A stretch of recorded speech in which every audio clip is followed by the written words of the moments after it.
Cold presses against your ribs like a dull knife. You've tucked your hands beneath your coat, but the wind finds you anyway. It always does. It snakes in under the buttons, slips along your spine, settles behind your lungs like guilt. It tastes of ash and iron and snow, an old bitterness that doesn't melt on the tongue, just sits there dry and patient. You've stopped feeling your toes, or maybe you've just stopped checking. The bench beneath you is splintered and damp. One leg shorter than the others, so it leans. So do you. You don't correct it.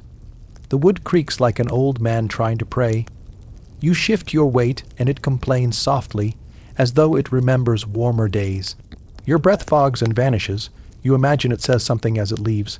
Maybe you still hear. You are, for now. The station is silent. No whistle. No coal. Scented smoke. Just frost inching up the edges of the window, curling like handwriting you forgot how to read. Somewhere inside, a rusted lantern swings slightly from a bent nail. It wasn't swinging before. That's the kind of thing your mind notices now. Tiny betrayals of time. You haven't slept, not properly. 3 days, maybe more, except for that moment yesterday, when your eyes closed too long, and you dreamed of bread. You had teeth again in the dream, and the crust was warm. Your mattress is made of straw. And mice. You named one of them Lajos, after the priest who stole your boots in Pest. You try not to take that personally. You're not here for sleep. You're here because something strange happened, and no one wants to talk about it. A train arrived, empty, doors locked from the inside, no conductor, no passengers, no luggage, and no footprints in the snow. Just the echo of wheels still warm, and a boiler wheezing, as if someone had kept it alive all night with no hands on the controls. The guard's face went white. He didn't speak, just muttered something under his breath. Farron, Feroci Sorazat, then walked stiffly toward the woods like a man headed into confession. The newspapers said engine failure, the kind they say when no one wants to explain anything. But you saw it, on the conductor's seat, a thin smear of blood on the edge of the ledger, and a child's glove. Sitting on the windowsill like it had waited patiently to be forgotten. No footprints. No names, no questions. Just a train that arrived warm and empty, and no one asked who it was supposed to carry. What if history erased you, not with fire or war or famine, but something quieter, a clerical error? A sealed door, a silence too heavy to push against. What if your story was already vanishing even while you were still here to feel it go? Would anyone know? Would anyone remember the sound your boots made on the station floor? Would anyone care that you never meant to miss that train? Tell us where you're listening from, or what time your night begins, and if you've ever waited for something that never came, you step forward. Snow doesn't even crunch beneath your boots, it squeaks, high and cold, like chalk on a slate. The wind moves sideways here, slipping under your scarf and straight into your spine. The train sits still on the track, like a carcass the wolves haven't dared touch. Coal dust is smeared along its belly. The windows are fogged from inside, but no heat, no breath, no handprint, just fog. You circle slowly. The doors are still locked. Brass hinges, old but polished. And no scratches, no sign anyone forced them. You run your fingers along the seal. No gaps, no ice wedged in, not even rust near the handle. You try to speak, but all that comes out is steam. The station master clears his throat. You hadn't noticed him arrive. His face is wan, chapped and lined, beard stiff with frost. He wears a coat 2 sizes too big. The shoulders seem hanging off like a flag in windless air. They say it left Colasvar with 39. He says, not looking at you. Children too. You nod. He doesn't nod back. They say. He adds, it never stopped. Not once. You look again at the engine. Steam curls weakly from the top. But there's no fireman. No smell of oil or grease. Just the strange cleanliness of something abandoned. He mutters, it arrived warm. A silence. Then you want to see the inside. You hesitate, of course you do, but your body disagrees. You feel it tighten. Shoulders stiff. Jaw clenched like a locked drawer. Your stomach sinks into itself. Not with fear. With a memory you can't place. A warning, maybe. Still, you nod. The key he pulls from his coat is thin and flat, like something meant for a church drawer or an old postbox. It shouldn't work on something as solid as a train door, but it does. The lock clicks open without resistance, and the handle, when you touch it, is warm. Not from the sun, it's been overcast for hours. You push. The door swings open with the gentlest hiss. Inside, dark wood, velvet seats, and still air, not stale, just undisturbed. The smell is faintly sweet, like dried poppies or something once burned and forgotten. Your boots land soft on the woven aisle carpet. There are no bags, no papers, no crumbs, no glass left behind by hurried hands. Only one thing on the first seat, a glove, child-sized, wool, red, slight tear at the cuff. No snow tracked in, not a single scuff on the aisle, the kind of silence that feels arranged. You sit, slowly, across from the glove. Let your hand rest on the window's ledge. It's warmer than your hand. The station master waits at the door, watching. Stay too long, he says, and it feels like it remembers you. You don't ask what he means, because you already feel it. Something lingers here, not a ghost, not the usual superstition that follows tragedy. No, this is something quieter, something that wants to be believed without ever speaking. You slide your hand across the seat cushion, velvet, still soft. No indentations, as though no one ever sat here. Yet the glove, and on the next row down. Just as you rise to leave, you see it, a small brass pin, tucked beneath the seat. You bend to pick it up, cold, smooth. A school badge, the lettering is almost rubbed away. You read, Magyar Karoli Elemi Eskola Royal Hungarian Elementary School. The emblem is a bird, not flying, falling. Later, back at the station office, you show it to the attendant. She recognizes the name and her brow furrows. That school burned last spring. You pause, burned. She nods. Lightning, they said. No one believed it. Children were buried in separate towns, all records lost. You run your thumb over the pin's edge. It leaves a faint red line. She looks at you, quiet. You're the second person to find one of those on that train. You ask who was the first. She doesn't answer, just looks out the window. The train has gone still again. And on the glass, as fog fades, a shape, small, finger, length, as if something inside pressed gently, briefly against the pane. Like a child trying to wave, you blink. It's gone. Outside, wind lifts a handful of snow, carries it across the rails. The metal shines faintly, untouched, as if no one had ever stepped aboard. You step back into the snow, shoes damp now, heart strangely still. It should be terrifying, but it isn't. It's quiet, the kind of quiet that feels like a lullaby, and you wonder, was the train ever meant to arrive, or did it come back by mistake? The station fades behind you as the sky shifts. That heavy Hungarian dusk, the kind that comes not like a curtain, but like a slow hand pulling a blanket across your eyes. Blue becomes silver, then silver becomes slate. You don't know why you're walking again. Maybe it's the pin. Maybe it's the shape on the glass. Maybe it's the silence. Too clean, too polished, too designed. The kind of quiet that makes you think you're being listened to. The station guard gave you a blanket, rough wool, still smelling faintly of cabbage and chalk. You've wrapped it around your shoulders like a forgotten prayer. It doesn't help the cold, but it gives your hands something to do. Snow falls lightly now. Each flake feels shy, reluctant, as if unsure whether it's welcome. You follow the tracks, not because you expect to find anything, but because the road away from the train feels. Wrong, the trees here grow close together, birch and beech mostly. White bark lit like bones in the dusk. The wind moves less among them, but the silence sharpens. You hear every footstep, every shift of your coat, the tiny clink of that school pin in your pocket. Your fingers twitch around it sometimes without meaning to. It has weight, not physical, a story kind of weight. You reach a clearing, and you know you didn't mean to. It's not on any map you recall, but it feels familiar. A frozen pond lies at the center, ringed with crooked fence posts, no wire, just the suggestion of boundaries beyond it. A crumbling building, stone foundation, wood frame, roof missing tiles like a smile with half its teeth knocked out. You know what it is before your mind dares admit it. The school, that school, you move closer. There's no path, just flattened weeds beneath the snow. One shutter hangs limp beside the window, scratched. Not by weather, by small hands perhaps, reaching, writing. You lean in, carved into the sill, Catalan, 1881.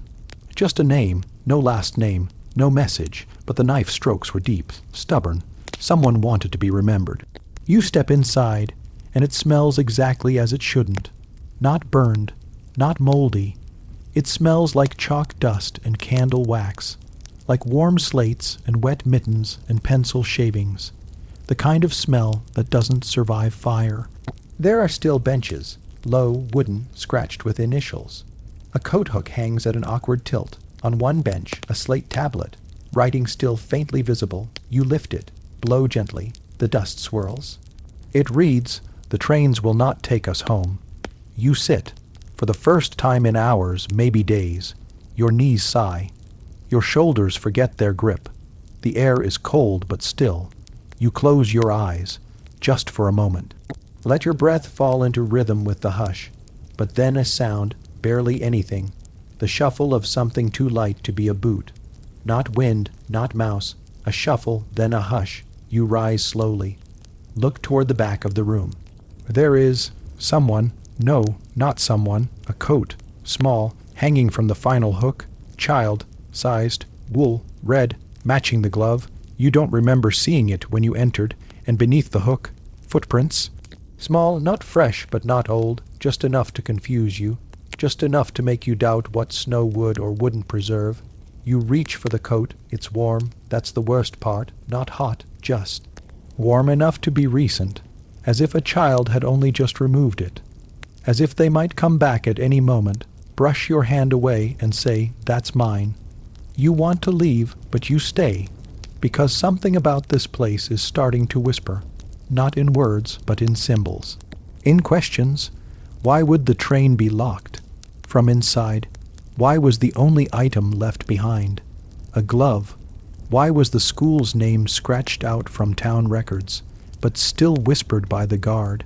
And, perhaps worst of all, why does it feel like you've been here before? You step back into the snow. The wind picks up again. This time it sounds like breath through cracked teeth. Back toward the station. But something's different now. There are tracks beside yours. Not boot tracks. Tiny ones, barefoot. You crouch, touch the edge of one.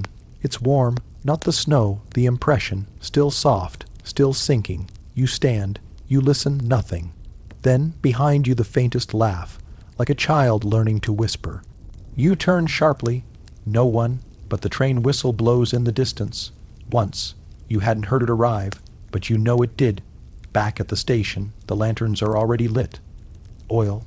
Slicked glass casting gold onto the walls. You push open the door. The woman behind the counter looks up. Her eyes are wide. You're not going to believe this. She says, you want to say, "Try me," but you don't have to. She just points out the window. You turn and you see it. Another train, same number, same paint, same engine, just like the one before, except this time, its doors are open and the conductor, he's inside, or something wearing his coat. You step closer to the window, and you see them, rows of passengers, still, upright, silent.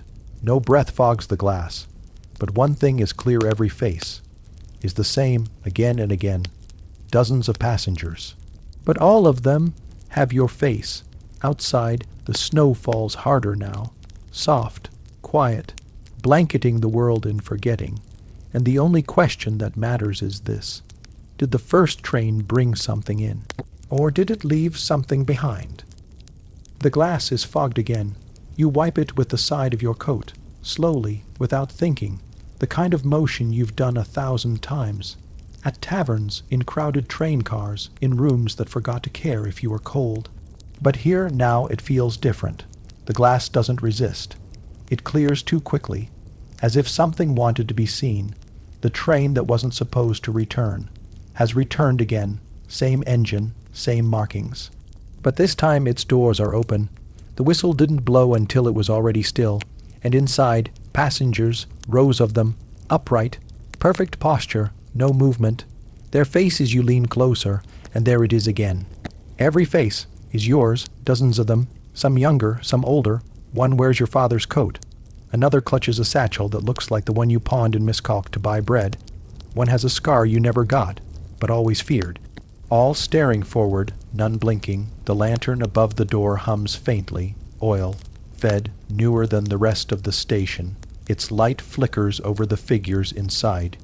Your reflections, but not quite yourself. You take a step back.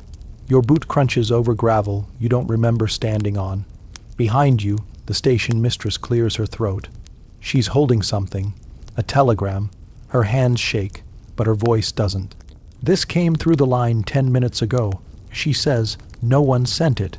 You hesitate. She presses it into your palm anyway. It's warm, faintly sulphurous, smelling as if it came from somewhere deeper than a telegraph wire.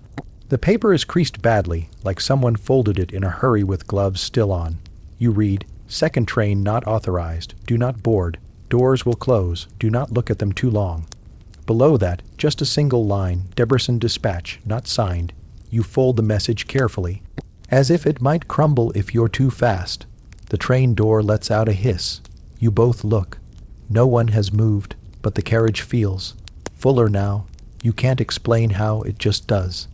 Heavier, maybe, as if more memory has crept in through the open doors. You're still holding the school pin. You grip it tightly now, pressing it into your palm.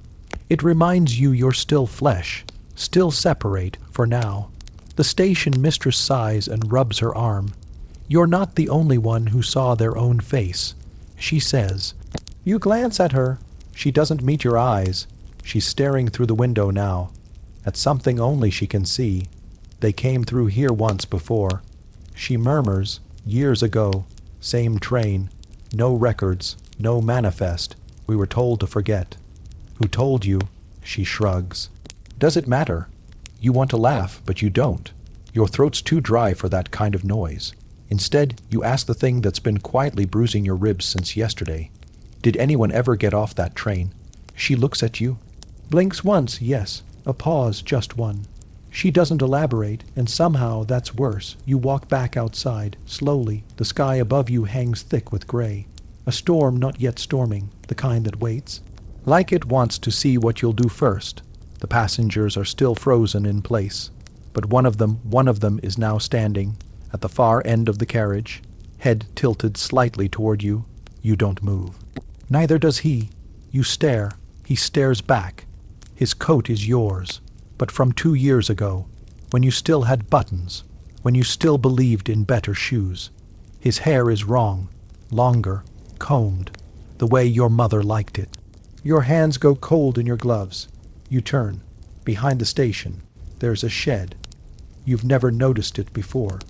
Too narrow, almost a closet. Its walls are lined with soot and frost and old forgettings. The door isn't locked, but it sticks. Inside, dust, rope, a stack of logs that smell faintly of old soap and kerosene, and beneath it, barely visible in the dirt, a trapdoor. You lift it. The hinges don't creak. They just exhale, below, darkness, but it's not deep, just a crawl space. Maybe 4 feet down, you drop in. Your knees protest, and in the stillness, you find a box, wooden, blackened with time, iron cornered. The kind of thing carried by someone who never intended to unpack it. You open it slowly. Inside, documents, ledgers, names, and photos. Photos of the passengers. You flip one over. Scribbled in quick black ink, identical passenger seen on April 3, 1008. 168 Arad Station refused to speak, vanished during transit. Another, self-image duplication suspected, compared to missing report from Nerjiheza. And another, do not speak to reflections, do not follow if they disembark. Your hand trembles, you close the box, but not before slipping one photo into your coat. It's a child. Same red coat as the one in the schoolhouse. Same glove, only she has your eyes. You climb back out. The sky has turned darker, the wind sharper. The train door creaks again. The standing version of yourself is gone. You glance back at the window. And now all the passengers are gone. Seats empty. No sound. No footsteps. No shift of weight. Just steam slowly unwinding from the engine's pipe, like breath after a long held secret. The conductor's door is ajar. You approach. No one inside. Just a clipboard, and on it a new ledger. No names yet. Just the date. February 17, 1882, and a single entry written in red ink, barely legible. One boarding. No return scheduled. You feel the cold more now. It doesn't ask permission. It claims you, like something long owed. The train hisses again. The door remains open, and you find yourself wondering not what's inside, but what's already missing from out here. Snow begins to fall harder now. Thicker, heavier. You think of the glove, the coat, the face that looked like yours. You think of the school burned in spring, the letter that said, "Do not look too long." And most of all, you think of the child who left no prints in the snow, the one who waved from inside the window, and you ask yourself, if a train can carry away memory, can it also bring it back? You don't remember stepping aboard, only the sensation of velvet brushing your coat as you passed, of metal under your hand that hummed, not cold, but alive. The train doesn't jolt. It doesn't lurch. It just moves smoothly, like a breath pulled between sentences, like it was already traveling before you noticed, like you are the one who arrived late. You reach for the window. Your reflection doesn't meet your eyes. It looks past you, slightly to the left. The inside of the carriage is dim. Lanterns hang at intervals, their flames low and strange, with a soft green tint. Like sea glass held to a candle, the seats are empty. All of them. You pass down the aisle. Each seat bears small traces of someone who should have been here. A boot button cracked at the hinge, a brass hair comb, a smear of marmalade on a linen handkerchief. A single card from a tarot deck, Roman 13 Death. You pick it up. Its back is damp. You turn it over again. The ink isn't dry. Your fingers come away faintly red. The train rounds a bend. The sound is oddly muted. No screech of metal, just a low groan, like an old house settling into snow. You peer through the window, but the landscape isn't the same anymore. The pine forest is gone. So is the station. So is the stormy gray of the Hungarian sky. Now flat, wide fields, blank, endless, a thin white frost over everything, but no buildings, no fences, no footprints. You turn. A sound, faint, behind you. You walk slowly toward it, toward the end of the carriage, passing seat after seat with too much space between them. Space that feels recently vacated, not long. Abandoned, just. Stepped out, just for a moment. Just while you weren't looking at the back, you find the conductor's alcove, small, iron, rimmed, smelling of coal and lemon oil. A journal sits open on the desk. The spine is broken. The pages are cracked, but not brittle. You glance at the last entry. It reads, "Do not announce stops allowed. Let sleepers sleep. Let watchers forget. Repeat no names." A pause. Then, one aboard today, still watching, not yet forgetting. This will complicate the route. You close the journal, but it creaks, not from the spine, from beneath. There's something tucked into the hollow space where the drawer once was. A folded page, thick parchment. You slide it out. It's a map, but not one made for travel, not like any rail chart you've seen. No distances, no towns, just dots, dozens of them, all labeled not with cities, but with names. Names of people, some scratched out. One has a line drawn through it in red, Catalan Shep. A chill runs through you. You've seen that name before, carved into the windowsill of a school that should have burned. The train slows. You didn't feel it begin. It just is, the way twilight is, the way dreams are already happening by the time you realize you're asleep. A chime rings out through the carriage, but it's not mechanical. It's a human voice, a child's voice, soft, singing. The words are too quiet to follow, the melody unfamiliar, a lullaby you don't remember learning. The train stops, outside the window, a platform, but no station. No buildings, just a single bench beneath a broken gas lamp. Sitting on it a girl, red coat, one hand bare, the other wearing the glove. You rise, but before you can move, the child stands and walks away. No urgency, no fear, just a quiet knowing. You rush to the door and pull it open. Snow swirls in again. Cold bites the corners of your coat. You step down. Her footprints are there. Finally, tiny. Precise, you follow. They don't lead far, just to the edge of a frozen canal. She's gone, but on the ice, something waits. Pressed gently into the frost, a piece of chalk. Still warm, still damp at the tip. You kneel to pick it up. On the ice, scratched in thin lines, are words. They said we'd forget, but we remembered. That's why we're gone. You don't speak. You just stare at the words until the snow covers them again. You return to the train. The door hasn't moved, but the carriage is full. Passengers again, all silent, all still. But they don't look like you anymore. They don't even look real. Faces are too smooth. Hands too clean, eyes too wide and too knowing. Like masks carved to resemble people you might almost remember. And they're all staring forward, except for one, a woman 3 rows from the end. She turns slowly toward you. Her face is tired, familiar, and you realize it's your mother. Not how she looked last month, how she looked 20 years ago. Knees dusty from tending the stove, hands red from washing, mouth soft from lullabies she used to forget by morning.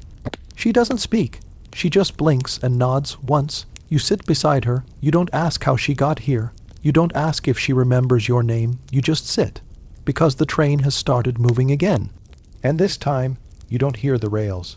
You hear the breath of sleepers, and the sound of memory being filed into dark corners, and your own voice, somewhere deep, saying something you can't quite remember saying, I never meant to leave. Outside, frost forms on the glass again. A shape, a small handprint. This time, you don't wipe it away. You just stare and ask yourself, if the people we forget still dream of us, do they wake in a place like this? You don't remember standing up, but you must have. Your legs ache in a way that says you've been walking. Your coat drags behind you like a limp wing. You're outside the station now, past the broken fence. Past the frost, bitten weeds, the snow is softer here, untouched and oddly warm in patches, like something was resting in it not long ago, or someone. A flicker of movement pulls your eyes across the field. There, at the edge where the tracks bend out of sight, a man or a scarecrow. You blink, still there. You walk slowly. The wind presses sideways against your steps, but the figure doesn't move, doesn't sway, doesn't shiver. He wears a hat too tall for this part of the country, black felt, creased sharply down the center.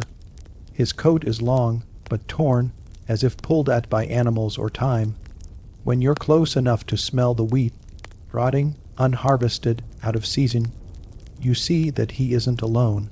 Behind him, hidden by the leaning grain and snow-heavy air, stands a signal post, no lantern, no lever, just a man, a coat, and the whisper of steel rails curling away. He turns, you don't see his face.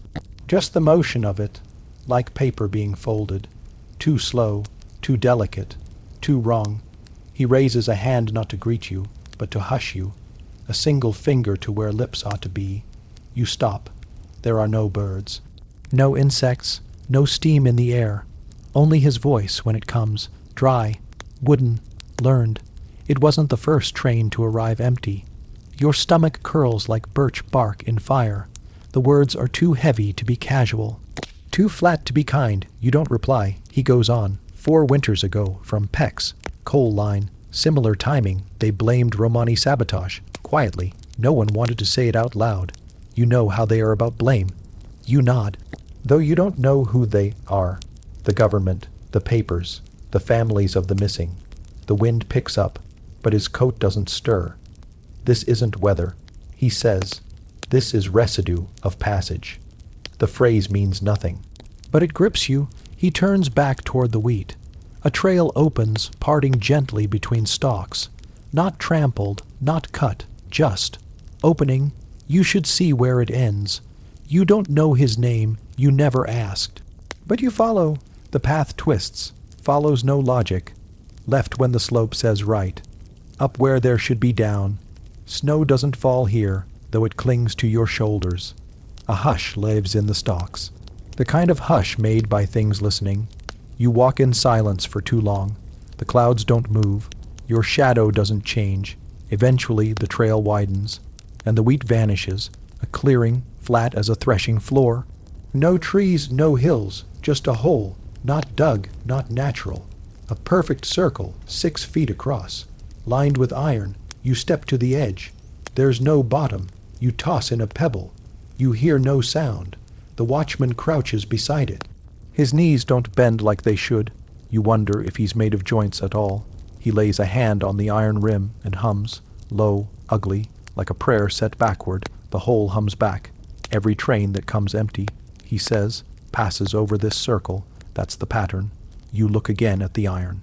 No marks, no rust, just cold, seamless metal. Not a thing from here. We've tried to bury it, tried to burn it. Once we poured salt and prayers down it.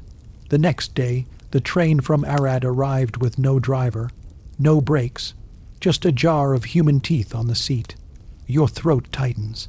People don't like these stories, he adds. They stop paying taxes when they hear them. They leave food outside for shadows. They hang goatskins in doorways. You ever seen a man hang a goatskin in his doorway? You shake your head. Don't, he says, means he's already gone. The hole begins to steam, not hot, but alive. A breath, slow and wet, exhales from the iron edge. It carries the scent of coal, rosewater, and rotting hay. Beneath that, something older, like old paper in a locked church. You step back. The watchman does not. He stands, lifts his hat. Beneath it, nothing, not bald, not scarred, nothing, just the inside of a hat. You run. You don't remember getting back to the station, but there it is again. Wooden bench, frosted windows, crooked signpost reading Kavagors. Everything looks smaller. The lantern still swings. You're breathing hard. Your boots are wet. Your fingers stink of iron and wax. There's a boy now, maybe 10 years old, standing near the station steps. He wears an oversized military coat and carries a ledger too big for his hands. He watches you, doesn't blink.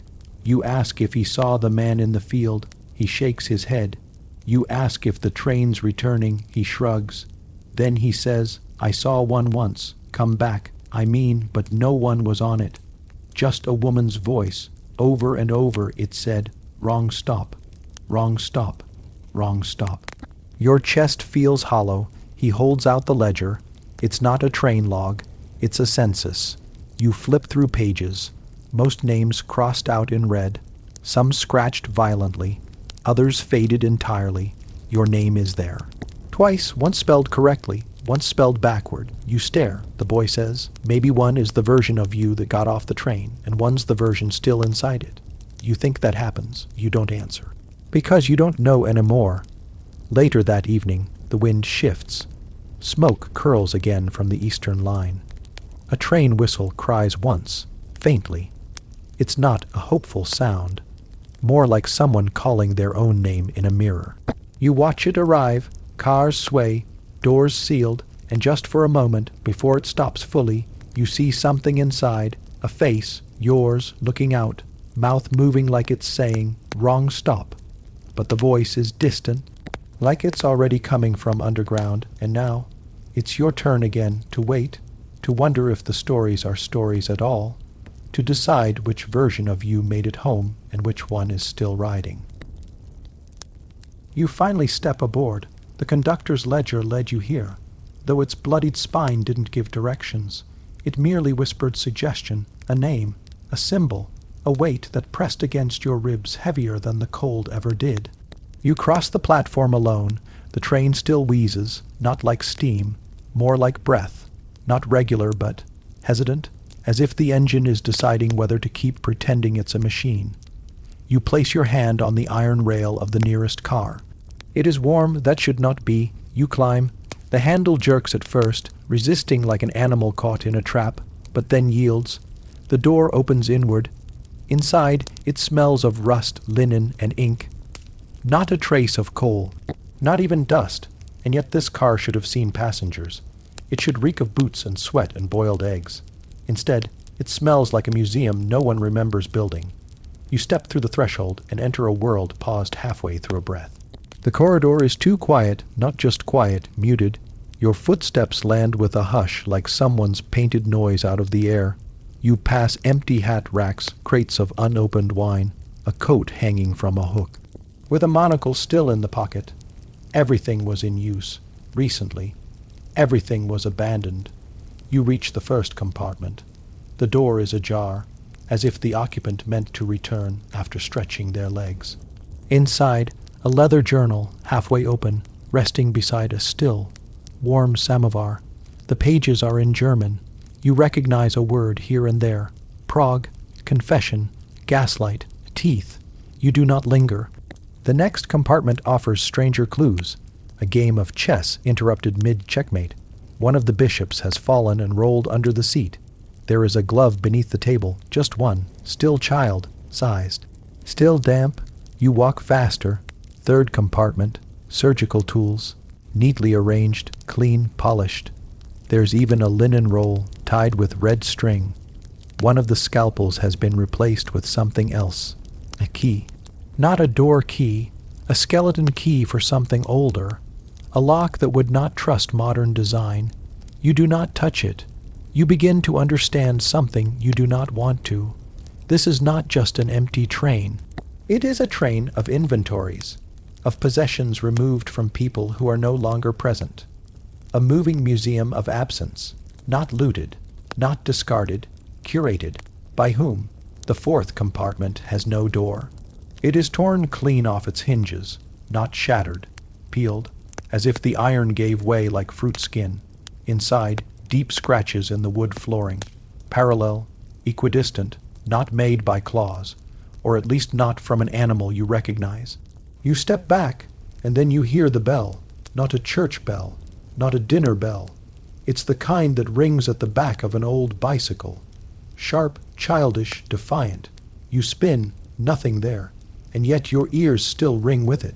It came from deeper in the train. There are 9 more cars. You keep moving. The next car is different. Wooden crates are stacked in the aisle, labeled in 3 languages, Hungarian, Polish, and Latin.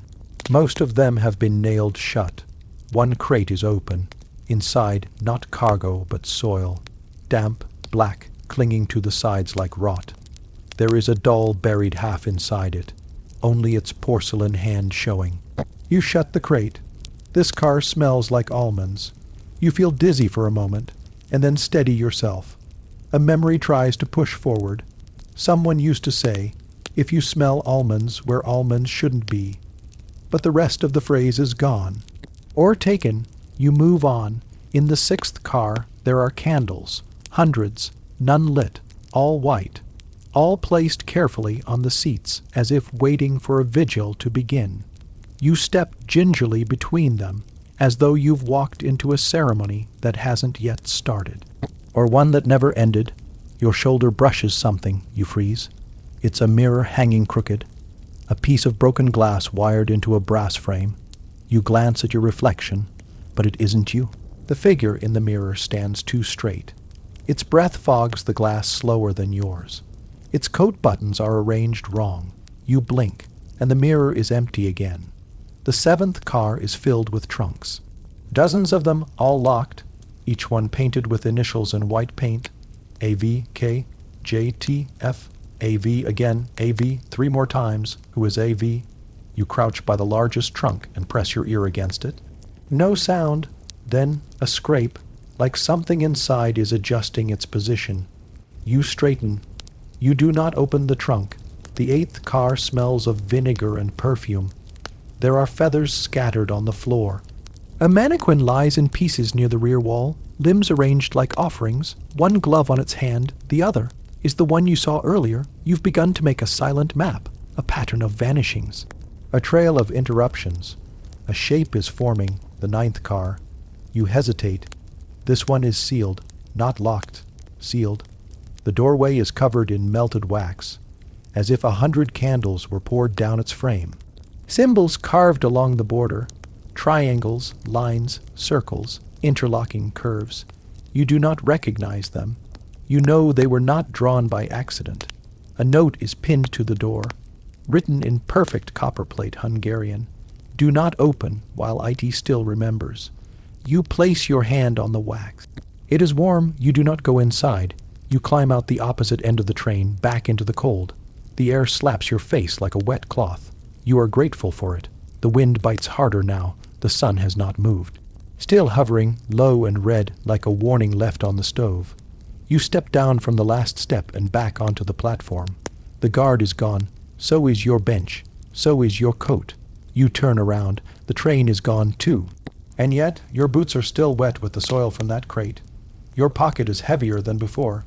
You reach in. The monocle. You didn't take it, and yet it is here. You look at your reflection in the cracked glass of the lantern post. It fits your eye perfectly. You walk toward the village, or at least where you remember the village used to be. Each step is harder than the last, like the snow is trying to forget you.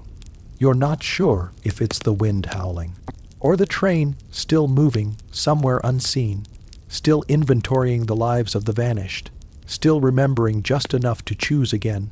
And behind you in the distance a bell rings, once, twice, 3 times, like it's counting. There is a hill behind the old station house. You hadn't noticed it before. Not really. Just a hump of land above the tracks, where the weeds grow tall and unbrushed. But this morning, when you turned from the pump with a bucket of well water, your eyes followed the line of frost up its curve, and you saw something strange. The earth was swollen, not snow, not rock. A rise in the shape of a man's back, or maybe 2. The sort of shape the land takes only when someone has covered something in haste. You don't want to go up there, but the water isn't what you're thirsty for. So you walk. The air smells like smoke again. It always does now, faint as a memory you didn't know you shared. The snow crunches thin beneath your soles. Ice in the grass cracks like tiny knuckles. You pass the edge of the fence where the nails are rusting in. A rooster croaks from a nearby pen, though there's no farm for miles. Just the sound, and then you're standing over it. That soft bulge in the frozen ground. Not wide enough to be a grave, not narrow enough to be a molehill. Just a long, uneven mound, like a thought someone had, then hurried to bury. Your boot scuffs the dirt. It gives, just enough. You kneel, breath catching against your scarf, and there it is. Not a body, but a coat.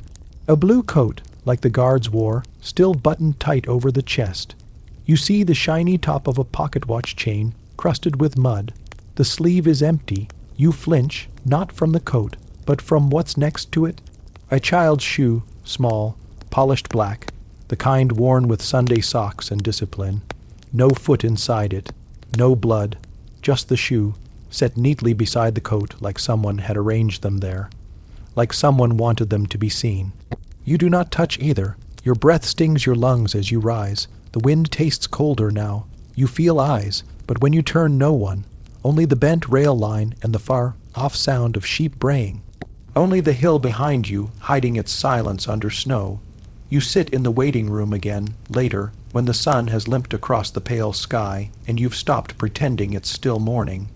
There's a calendar on the wall. Torn, someone circled a date in red. The ink has bled down, turning the whole month into something sickly. You try to remember the exact day the empty train came, but your memory skips like a cracked record. The station master's hat is still on the peg. No one's worn it since he vanished. They didn't take the books either, or the keys. You tried them all. None unlocked the train. The guards who came last week tried too. Then they left. One of them gave you a look you can't forget, like he expected you not to be here when he came back. But you are, and so is the train. Every day you walk past it. Its windows blackened with soot. Its doors sealed from within. Its wheels rusted in place like the iron was afraid to move. Still no tracks leading in. Still no tracks leading out. Just a train as if dropped from the sky. The only thing that changes is the smell. Today it's like burnt sugar, a sweetness that makes you nauseous. Yesterday it was lemons, the day before, vinegar and pipe smoke. You keep notes. That's something you've started doing. A little journal in your coat pocket. You write with a stump of pencil you found in a drawer behind the ticket counter. Every page has the date, if you can remember it, and the hour, if the sun tells you the truth. Mostly you record what's missing. The mouse Lajos hasn't returned. You left a crust for him. It was gone by morning, but the droppings weren't his.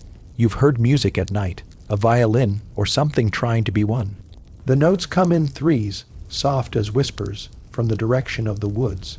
You haven't gone in, not since the guard did. The one who said Feroci Sorzat before his voice broke in half. You looked it up. That phrase, there's nothing official, not in any ledger or telegraph, not in any old newspaper in the drawer.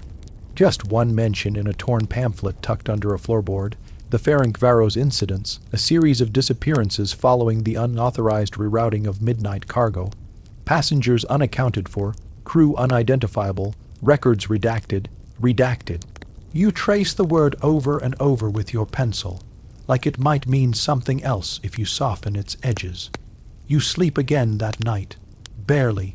Your body gives in for 2 minutes, according to the station clock, and you dream of a woman with no mouth.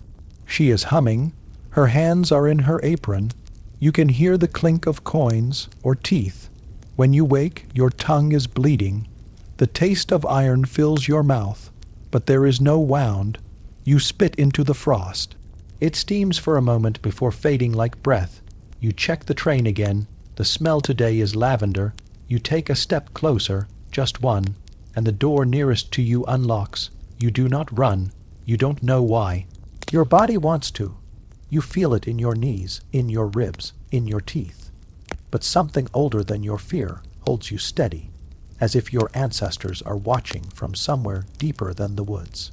The door creaks open a quarter inch, no wind, no voice, no sound at all. You step forward. The snow does not crunch, and when your hand touches the cold brass of the handle, you feel warmth, like someone just left it. You pull the door open, and you see nothing, not yet, just the dark, thick and damp like the inside of a lung. The steps are metal. Your boots ring out as you climb, and then you're inside. The air smells of copper and lilacs. There are no seats, not anymore. The entire compartment has been gutted and lined with patched, red, wet in some places, torn in others. The walls are covered with newspaper clippings.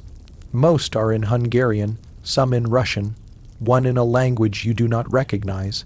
None have dates, just headlines, all gone again. No survivors found.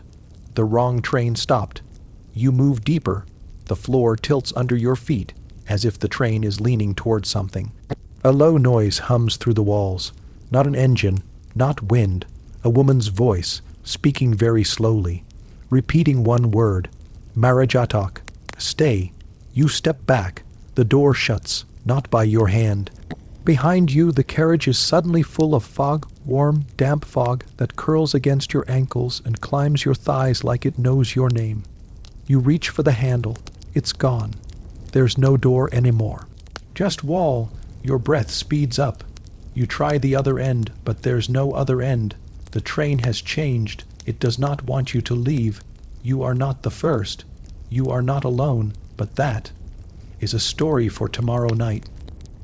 The first thing you notice is the absence, not of sound. There's always sound, even out here.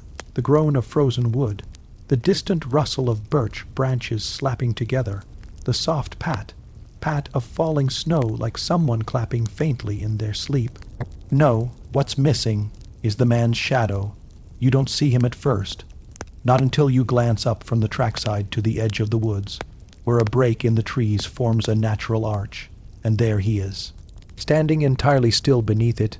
He wears a heavy coat buttoned high, and a fur-lined ashanka drooped low over his brow. Nothing unusual in that. Every man out here is built from wool and hunger. What's strange, what prickles at the base of your skull is that the early morning light glances off him, but leaves nothing behind. No shape on the ground, no outline in the snow, just the man, just the watching. You blink once, twice. He doesn't move. The others don't seem to notice him. Clara is busy tugging a cracked egg from the inside of her coat, mumbling about whether it's frozen solid.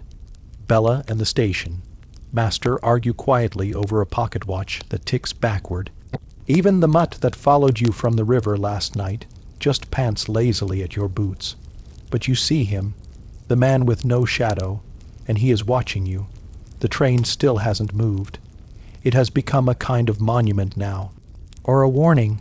The villagers come out in twos and threes, bundled like silent ghosts. Some bring sticks of incense.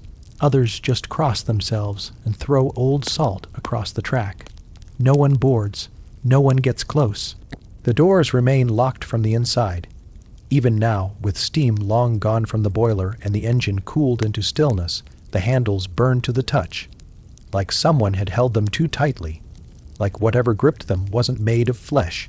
Bella tried again this morning, wrapped in 3 scarves and swearing under his breath. The metal hissed, took the skin off his palm in one neat oval. He hasn't spoken since. You return to the waiting room with the others. Lajos the mouse is curled up inside your coat pocket, asleep. You try not to wake him.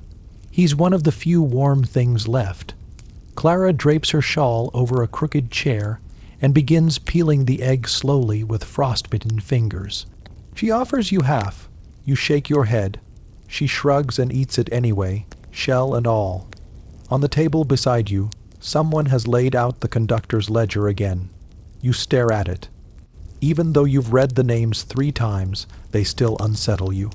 Not because of who's in the list, but who isn't. There's no entry for a woman who claimed to be a midwife from Baja, though witnesses saw her board. There's no note of the red-haired boy with the lantern teeth. And one name is written 3 times in a row. Istvan Varga, Istvan Varga, Istvan Varga. Each version in a different hand. None of them crossed out. That night you dream again. But it's not about bread this time. You're in a dining car you've never seen before, richly upholstered in green velvet. The windows are bricked shut. There are no forks on the table, just long, thin needles. Everyone is sitting at the table, staring straight ahead. You recognize some of the passengers from the ledger. Others have no faces. The man with no shadow stands behind you, holding a silver tray. He leans in close and whispers, "You never left." You wake up with blood in your nose.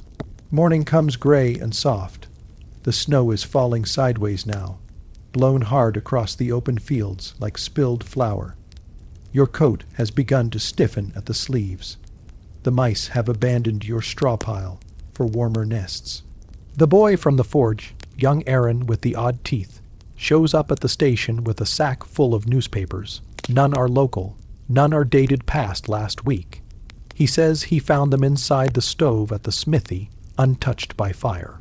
You flip one open. The headline reads, "Orphans vanish from moving train claims dismissed as superstition." There's a grainy photo beneath it. The train in the photo looks identical to the one at the station. But there's something behind it. A smear, a shape. Something too tall, too wide to be a telegraph pole. Something that seems to lean forward as if listening. You ask Aaron where he got the paper.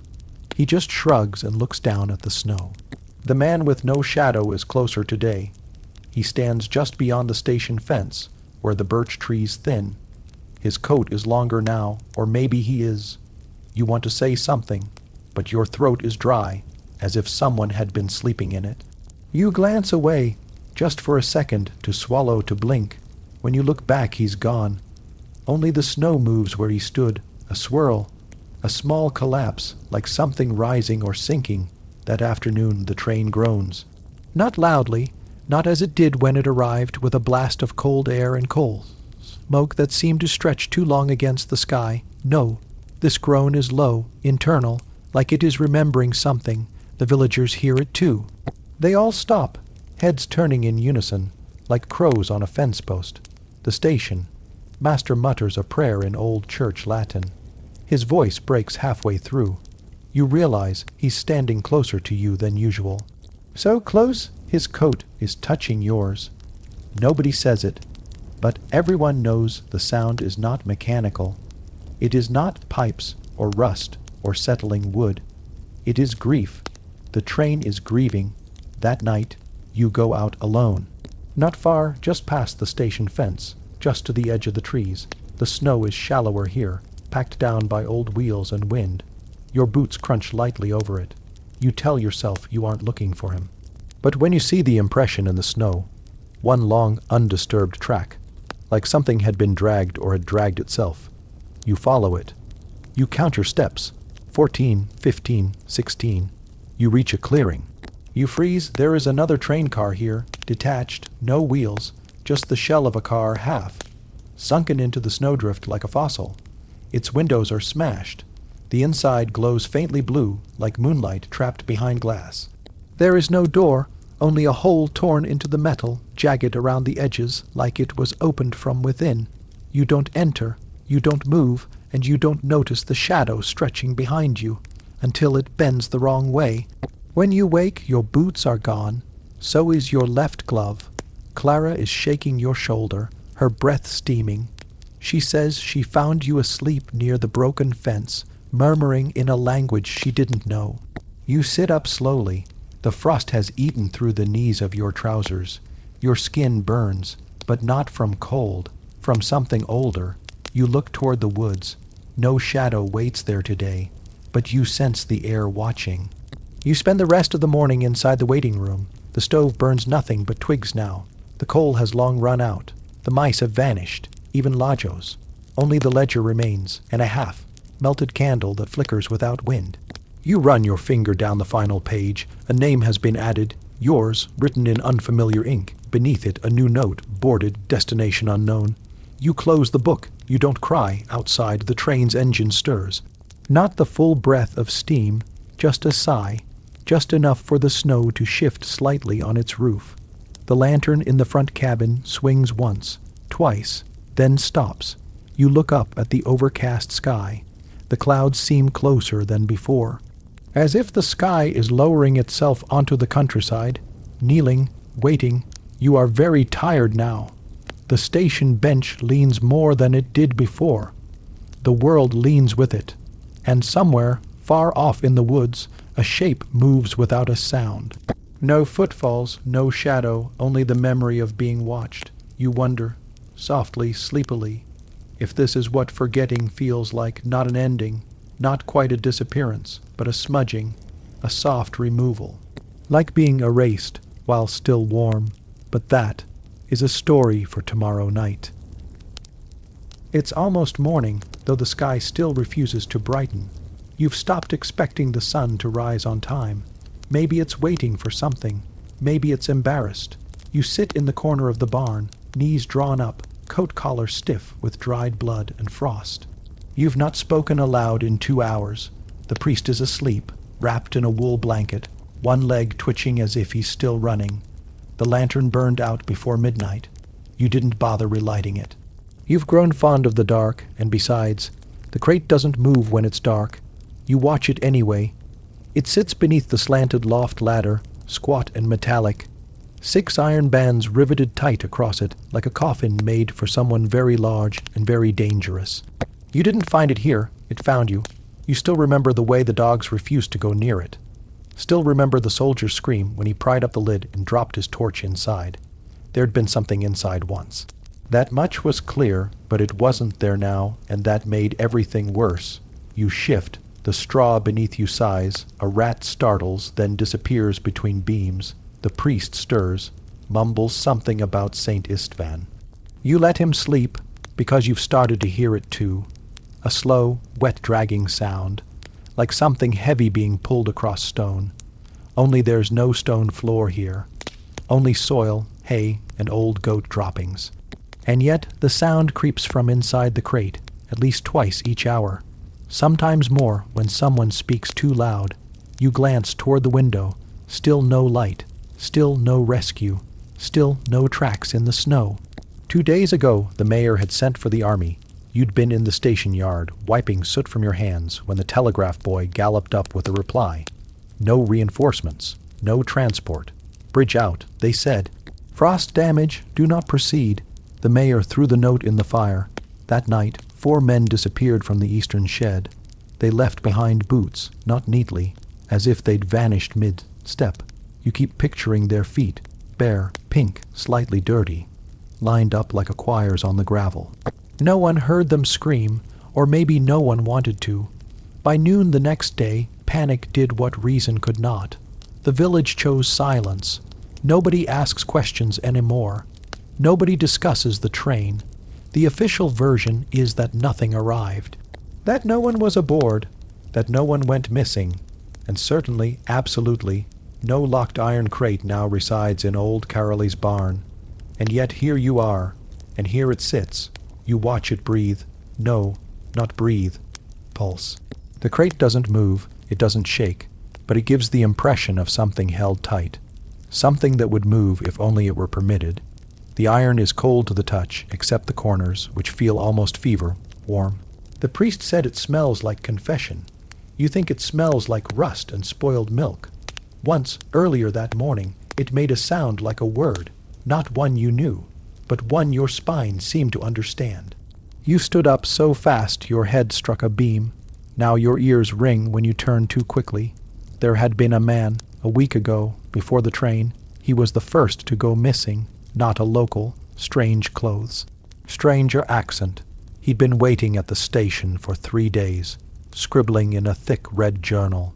Smoking cigarettes, he rolled himself from dark leaves. You'd seen him once, whispering to a crow on the roof. The crow had tilted its head, listening, as if it understood. Then the train arrived, empty, and the man in the red coat vanished. Someone found his hat beneath the bench. Someone else burned it. You stand, stretch slowly. Your knees pop. The crate doesn't react. The priest mumbles again. Something about chains and fire, and don't let her speak.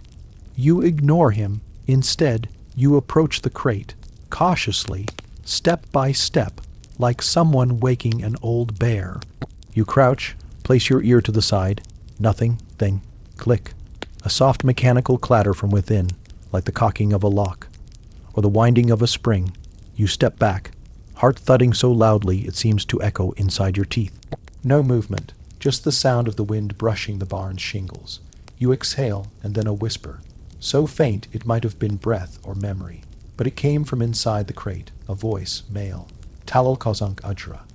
You don't know Hungarian well enough, but something about the way it was spoken makes your bones itch. You go outside. The fields are gray with frost. No birds. No sound but the distant drip of melting icicles and your own footsteps crunching the brittle crust of snow. The village lies to the south, down the hill, lanterns flickering faint behind shuttered windows. No one walks the streets. Not even the pigs are out. You consider walking to the station again, to the platform where the train still sits, dead, hollow, breathing cold coal dust through its vents like a thing left too long beneath ice. But you won't go today. You'll go when you have something to offer it. That afternoon, a stranger arrives, tall, shaven head, long wool coat lined with something you're not sure is fur. His boots are spotless. He carries no bag. You don't remember seeing him walk up the road. He just appears. The priest sees him too, stands quickly, makes a sign of the cross, and hides behind the hay rack. The stranger doesn't speak at first. He walks to the crate, runs a hand along the iron, taps one rivet. He smiles, not kindly. Then finally, she tried to speak, didn't she? You say nothing. He sighs. They always listen. He says almost sadly, and they always regret it. You ask who he is. He gives no name, only this. I was there the first time she arrived. 17 men, 1 train, none came back. He opens his coat. Inside are keys, dozens of them, each one unique. One is made of bone. One looks like it was cut from obsidian. One glows faintly, pulsing in rhythm with your heartbeat. He selects the smallest one, holds it toward you. Don't unlock it. Just hold it. You'll know when it's time. You refuse. He nods, unsurprised. He places it on the rail beam beside the crate, then walks out, not down the road, into the woods. Bare branches part to let him pass. You do not see him again. Night returns. The priest has gone. No sign of a struggle. Just a hole in the frost where his body once slept, and the faint scent of ash and cloves. The crate hums once, then falls silent. You do not sleep, and in the stillness, the key beside you begins to warm. The town tells time by the sound of boots. 6 steps past the baker, 10 paces more to the bell-maker's stoop. The cobbles are uneven, worn smooth by centuries of frost and cartwheels. The church chimes are late again. A minute, maybe more, but no one dares correct them. Not since the girl disappeared. You remember her. Everyone does, or at least. They try to. She wore yellow. Not gold, not amber. But a shy kind of yellow. The kind that's easy to lose in the fog. She never spoke loudly, never walked too fast. Her laugh was shaped like a question. Her father, Martin, was the clockmaker. Thin fingers, blackened thumbs. A man who never removed his spectacles even to wipe his eyes. You can still see him now, sometimes, standing outside his shop, as if waiting for something to tick back into place. You never learned the girl's name. That's the worst part. It's not that you forgot it. It's that no one ever says it anymore. The disappearance happened quietly. There was no scream, no crash, no struggle in the street, just the slow hush of sunset rolling through the hills. A candle went out in the second-floor window. And then, nothing. She had been setting the cuckoos, her father said. All of them. 26. 1 for each hour in a day no one lives through. She always began at dusk, so the midnight bell would ring perfectly, not a second too soon. It was her ritual. She liked things that repeated, things that came back. But that night, none of the clocks struck, not even the one in the chapel tower. The silence came first, then the dust. It poured from under the door like flour from a split sack, pale gray and slow, moving as if it were deciding something. Martin forced the door open with his boot, shouting her name. What he found inside was this: all the clocks had stopped, and every pendulum hung still, pointing not down but upward. You walk past the shop now, slowly, like you always do. You don't look inside. No one does. The windows are smoked black from within, like something burned without fire. A strange humming seeps through the frame, low and constant, like the whine of a moth caught in a jar. There's something wrong with time here. You feel it in your knees, in the way your footsteps land just slightly out of rhythm.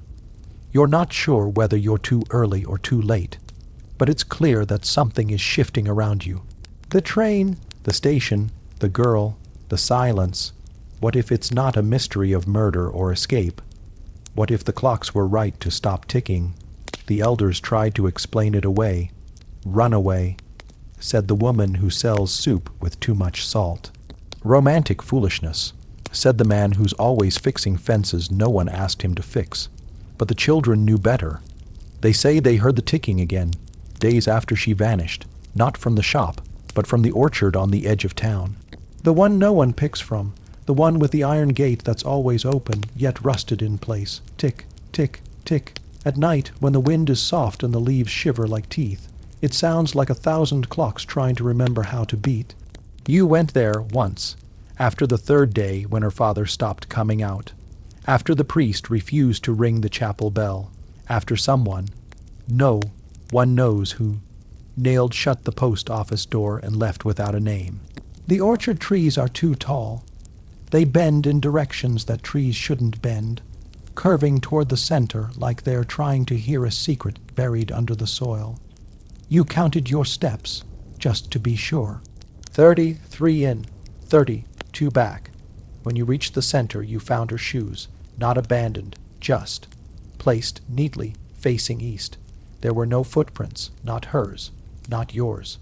Only the faint indentation of a circle in the frozen grass, too perfect to be made by hand. It smelled faintly of varnish and violets. You never told anyone. You still have the flyer in your coat. A crudely printed thing, posted only once before it vanished from every wall the next morning. It reads, missing, girl of 15 years, yellow coat, gray eyes, answers to silence, last seen beside the hour of dusk. That last line always unsettled you, beside the hour, as if time was a place, as if you could fall off the edge of it. You showed the flyer to the station guard once. He blinked at it for too long, then said, "We don't keep records of those who never arrived." You didn't ask again. There are rumors, of course. There always are. One says the train she boarded never existed, that it was a ghost engine built in a time before tracks, fueled by memory and regret. Another says she never left at all. That she is still ticking, somewhere beneath the orchard, somewhere behind the clockmaker's shuttered eyes, living in a loop that resets every dusk. One yellow coat, one missing chime, one girl with her hands full of gears, trying to make time run backward. But the theory that chills you most, the one that says the train took her on purpose, because something must power it. A train cannot run empty, not truly. The boilers burn something. The gears turn because something feeds them. What if it isn't coal? What if it isn't steam? What if it's stories? What if the train finds people who are being forgotten and carries them away before they disappear on their own? A girl with no name. A ledger with no passengers. A snowstorm with no footprints. A station with no departures. One by one, time unthreads them. The town has grown quieter, fewer whistles, fewer bells. The baker's bell broke last week, and no one repaired it. The chapel stopped opening its doors. The blacksmith has begun sleeping during the day. Even the dogs have stopped barking at dusk. You feel it when you walk, that tug deep behind your ribs, like something's pulling, not from ahead, but from behind. As if a part of you is already on board. Do you remember your mother's lullaby? Do you remember the sound your boots make when you're running? You try, but the memories are softening at the edges, as if they're being edited. Filed down, tonight, you return to the station. It's not a decision, more like an instinct, like a magnet buried in your sternum that points toward rust and cold and unanswered questions. The wind is sharp. The snow is thin. No whistle sounds, no smoke, but the lantern in the waiting room is lit. You haven't seen it lit in weeks. It swings slightly from its nail, though there's no breeze. You stare at it. It blinks, not flickers, blinks like something is watching. You step inside. The bench groans under your weight. The stove is cold. The air smells of dust and memory. On the wall beside you, there's a timetable you've never noticed before. It doesn't list destinations, just names. Each line is labeled with a name and a number. You scan them slowly, breath-catching. Line 1, Bella, carpenter's son, line 2. Sophia, midwife's daughter, line 3. Istvan, stonecutter, line 4. Marta, no profession, listed line 5. Your name, you touch the parchment. It flakes beneath your finger. Beneath your name is a note, handwritten in red ink, pending, awaiting dusk. Something creaks outside. You step to the door, heart thick in your chest. There, on the far side of the tracks, stands the train. No whistle, no steam, just presence. The doors are closed, but one of them is slightly ajar now, just wide enough to see a flicker of motion. Something shifts behind the glass, something shaped like a person. Wearing yellow, you take a step forward, the snow crunches. Inside the train, something taps against the window. Tick, tick, tick. You don't run, not yet, because part of you wonders, what if you were always meant to board? And if you do, would you disappear, or would you finally be remembered? But that is a story for tomorrow night. You wake to a sound that doesn't belong to the morning, not birdsong, not boots, not the whistle of a kettle or the rattle of coal. It's a voice. Low, steady, almost polite, like someone explaining something just beyond the wall. You sit up on the hay pile and listen. There it is again. Words, clear, calm, and wrong. The kind of voice that doesn't need to shout to be heard. Like it already knows you're listening. You shuffle toward the barn door and press your ear to the cold wood. Just wind and then a hiss, a breath caught between vowels. A pause not meant for you. You nudge the door open. Nothing. The sky is an empty plate.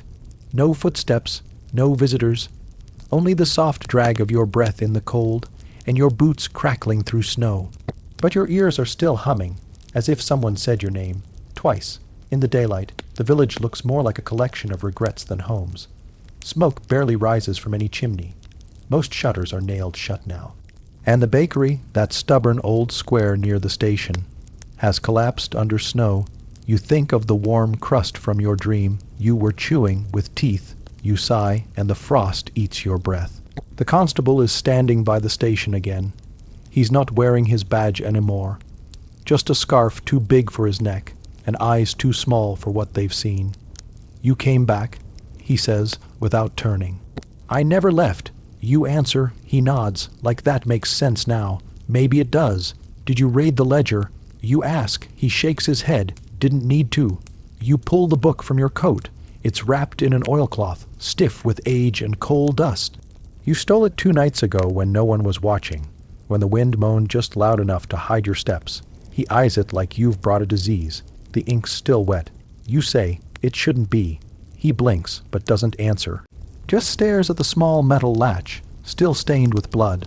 Not much, just a fingerprint's worth, maybe 2. But the page beneath it, page 37, is empty. No names, no stations, no fare, only a smear. A shape like a looped 8 dragged down the center. He glances behind him, toward the tracks. You ever seen a train go backwards? He mutters, you haven't, because that's what it did. That night, you stay in the station. The wind begs you not to. The furnace is out. The floorboards moan in their sleep. The lantern above the clerk's desk swings when no one moves, and yet you stay. You unwrap the ledger again.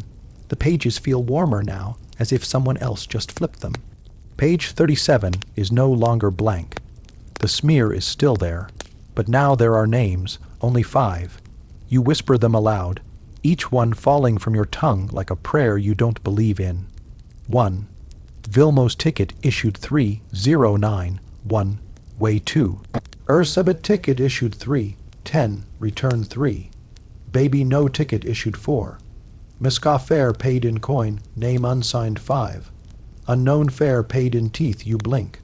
The page flutters slightly, as if the ledger were exhaling. You check again, the names are gone. You slam the book shut and shove it back under your coat. At midnight, the train returns. Same whistle, same glow from inside, same locked doors. You wait behind the station window and watch the frost cling to the pane like old fingers. This time, something changes. The lantern by the boiler flickers. Just once. Then something bangs against the third car. A soft thump. Then another. As if someone is trying to knock, but forgot how hands work. You step outside. You shouldn't, but you do. The tracks whisper beneath your feet. Metal hums a tune too old for violins. You reach the third car. The handle is rusted shut. Still, you knock. Once. The train knocks back. Not in rhythm, not in welcome, but with intent. The constable appears beside you, breathless. You hear it too. He says, you nod. He doesn't ask questions. Instead, he pulls something from his coat. A ring of keys. I stole these, he says. You don't ask from where. He tries one. The lock refuses. He tries another. Nothing. Then a third. The door unclicks with a sound that reminds you of unzipping a wound. The air inside smells of copper and coal. You step in together. The car is empty, not just of people. Of everything. No seats, no rails, no oil lamps. Just a floor and 4 walls and frost. Thick as animal fur on every surface. But then you see it. At the far end of the car, a chair, just one, and on it, a coat. Worn, familiar, you walk closer. It's your coat, identical in every stitch, every patch. Inside the pocket, a single coin. Hungarian korona, minted next year. You stare. The constable mutters something in a dialect you don't recognize. And then the train jolts. The door slams behind you. Locked, you are moving. The windows show nothing now. Not trees, not snow, only darkness, as if the world outside forgot to exist. The frost begins to retreat, melting backward like time reversing. You and the constable stand still, breath short, hearts loud. The ledger is in your hands again. You don't remember pulling it out. The page is open. Page 38. Blank. Then 6. You tick it still unpaid. You drop the book. The train slows, then stops. The door creaks open by itself. Outside, the same station, but quieter and older. The bakery hasn't collapsed yet. The constable's scarf is missing. The snow is shallower. You step off. The train breathes once, shudders, and vanishes. Not into steam, into stillness, as if it were never there. Morning comes slowly. You find yourself back on the crooked bench. Your coat is heavier. Inside, 1 coin and a tooth. Not yours. The constable is gone. Or maybe he never existed. No one remembers the train now, not the guard, not the clerk, not even the children who used to run alongside it for candy wrappers and soot.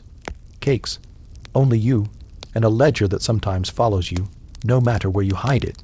They say some trains run on schedules, others run on memory, but one runs on absence, and if you board it without a ticket, you don't get erased, not quite. You just become a page between pages, a pause in a name. A breath someone meant to take before dawn. Tell us if the train ever came to your village, or if you've seen a door lock itself from the inside, or if you've dreamed of bread lately. We'll be listening. Hungarian countryside, 1882. Midnight mist, unsleeping engine, forgotten tracks. You've learned to move without making noise now. The snow does it for you. Every step across the siding crunches like a broken hymn, but your ears no longer flinch. You've grown used to your own presence here, an echo beneath lantern light, a shadow without a voice. It is colder tonight. The air doesn't even sting anymore. It wraps around your spine like a damp cloth and makes everything quieter. The train hasn't moved, neither have the bodies. You still call them bodies, though no one has confirmed what's under those blankets. You've counted 6. No, 7 now, covered with burlap tarps laid carefully across the length of the platform. They were not there when you arrived 3 days ago. You hadn't seen anyone place them, and yet they increase, 1 per night. You've stopped asking questions aloud. The night eats them. You save them for yourself now.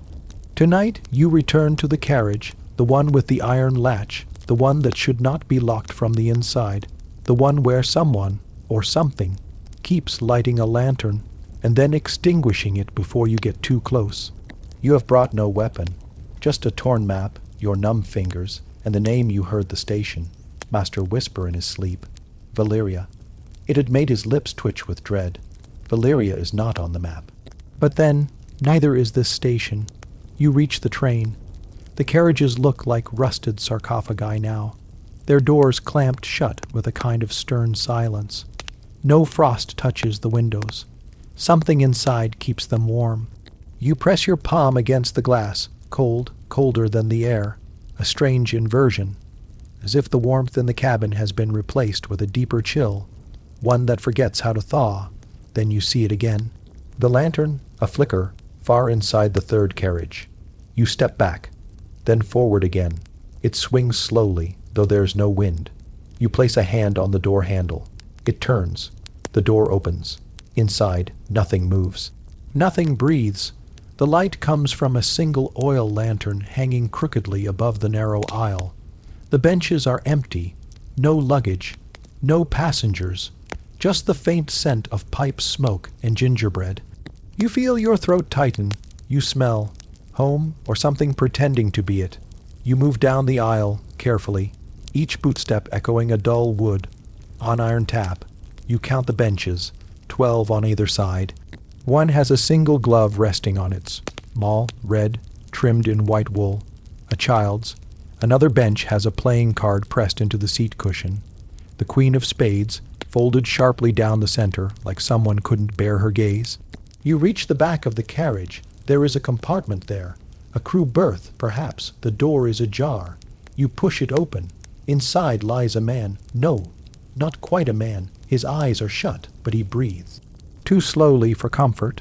His chest rises, then waits for what feels like minutes before falling again. His hair is silver.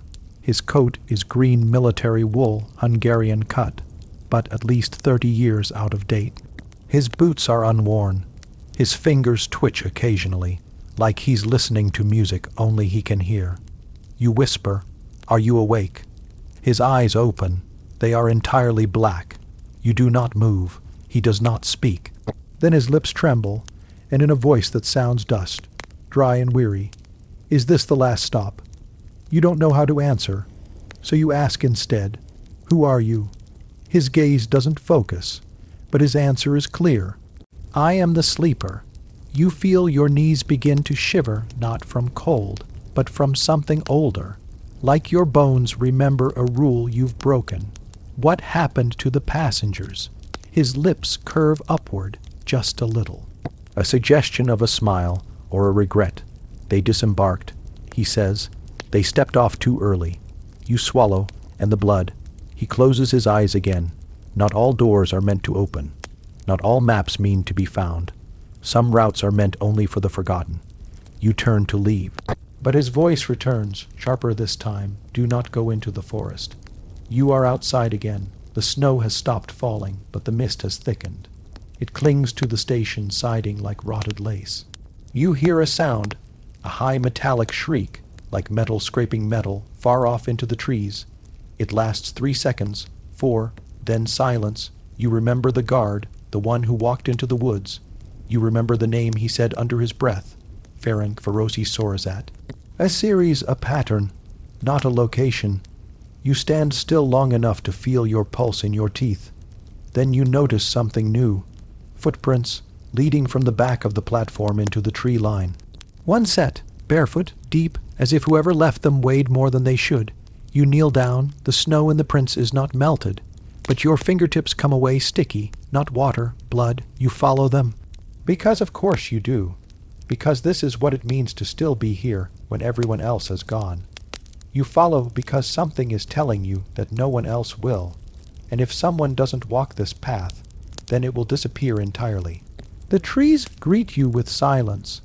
Their branches are bare, except for the occasional frostbitten crow glaring at you like an old landlord. The air thickens with pine sap and the slow stink of something left out too long. Something dead or waiting. The prints continue. They grow shallower, then sharper, then, wrong, a change, halfway between man and something else, as if the feet that made them split mid, stride into something clawed. You hesitate, then the fog parts, and you see Valyria. It is not a town, it is a platform, a station swallowed by the forest, a twin to the one you left behind, but older, hungrier, covered in moss and strangled ivy. The signs are unreadable, but the clocks still tick. 2 trains sit on either side of the platform, both identical to yours, both empty. One door swings gently open, though there is no wind, and sitting beneath the broken schedule board is a woman in a black traveling coat, hands folded neatly in her lap, like a passenger waiting for a train that doesn't come anymore. She lifts her head and smiles. You're late, she says, like she knows your name, like you've met before. You approach her slowly. She gestures beside her. Sit. There's time yet. You sit, because your legs are weak, because your questions are louder now, because this all feels like the memory of a dream someone else had about you. She watches you for a while, then speaks. You're not the first to look. You won't be the last. You clear your throat. What is this place? She doesn't answer directly. Instead, she says, history leaves behind crumbs, tiny errors, discrepancies, an extra train car, a passenger who boarded and was never recorded, a name that appears once in a document, then nowhere else. This is where they go. You stare. She continues, some trains arrive empty, not because no one boarded, but because they never finished arriving. The world moved on without them there, paused, until someone notices. You glance behind you. The train door is still open, and what happens when someone notices? You ask. She tilts her head. They have a choice. She reaches into her coat, pulls out a photograph, old, faded, almost blank with time. But you recognize the platform behind the group, the same one where you first arrived, and in the corner, half obscured by shadow, you see yourself, or someone who looks exactly like you. You flinch. How you've been here before, she says softly, then taps the side of her head. Not up here, but somewhere else. Some part of you remembers what happened. You got off early. That's why you're cold. That's why the others forgot you. You look down at your hands. They're shaking. What now? She gestures to the train behind her. One leaves before dawn. It always does. You can stay here, wait for the next one, or board. But if you do, she leans closer. Her voice grows quieter. You don't get to take your name with you. You don't get to ask what happens next. You get one thing only. You ask, what? Her smile is faint. Sleep. You stare at the train. It hums softly. The lantern inside sways. Your boots are wet. Your teeth ache from cold and the air smells. Warm like bread, like ginger, like something lost and kind. You stand and place one foot on the stair, but then you hear it. The sleeper's voice again, faint from behind you. Do not go into the forest. And for a moment you hesitate because the train hums, but so does the silence, and both sound like they are waiting for your decision. But that is a story for tomorrow night. You rise earlier than you mean to. The dawn hasn't come, but something quieter than light stirs you awake. Your bones ache from the stone cellar's floor, and your shoulders tingle with a soreness that's part dream, part truth. The shape of your sleep still clings to your muscles, a half-remembered fear, a footstep in soot, a question that never made it to your tongue. You push open the rotting trapdoor. Mist meets your eyes. Fog thick as sheep's wool fills the forest hollow where the station used to stand. But now, there's no bench, no rail, no waiting room. The world is different this morning, as if it has been scraped down and painted over with silence. You rub your arms, the coat is damp, your fingers are trembling from more than cold. To the west, past the skeletal pine trees, is the black mouth of the tunnel, the one they swore had caved in during the flood last year. But today, there it is, whole, gleaming wet stone and an iron rail that leads into a dark curve, like a throat waiting to swallow something small. You stare at it far too long. Inside the tunnel, your footsteps change sound. Each crunch on gravel is swallowed quickly. The echo returns slower than it should, like the walls are thinking about it first. You pass the old wooden beams. Some are snapped. Others weep with slow mineral drips, like tears frozen mid-fall. You feel a strange pressure in your ears, and a smell, mildew and rust and something older. Salt maybe. You think of a flooded cellar, a tomb, a place deep below where time no longer bothers to pass. Your lantern spits and flutters. You do not turn back. 100 paces in, you find a scrap of torn blue wool snagged on a nail. You stop. The fabric twitches slightly, not from wind. There is no wind. From memory, maybe, or something still clinging to the cloth. It's the same blue as the railway guard's winter uniform. You swallow. Your throat clicks, that guard. The one who disappeared after whispering, Ferren, Feroci Sorzat. The one who stared at the locked train, then walked off into the trees and never came back. He came in here. You kneel and pick up the cloth. It's dry, too dry. Farther in, you find the tracks fork. 2 rails split where they shouldn't.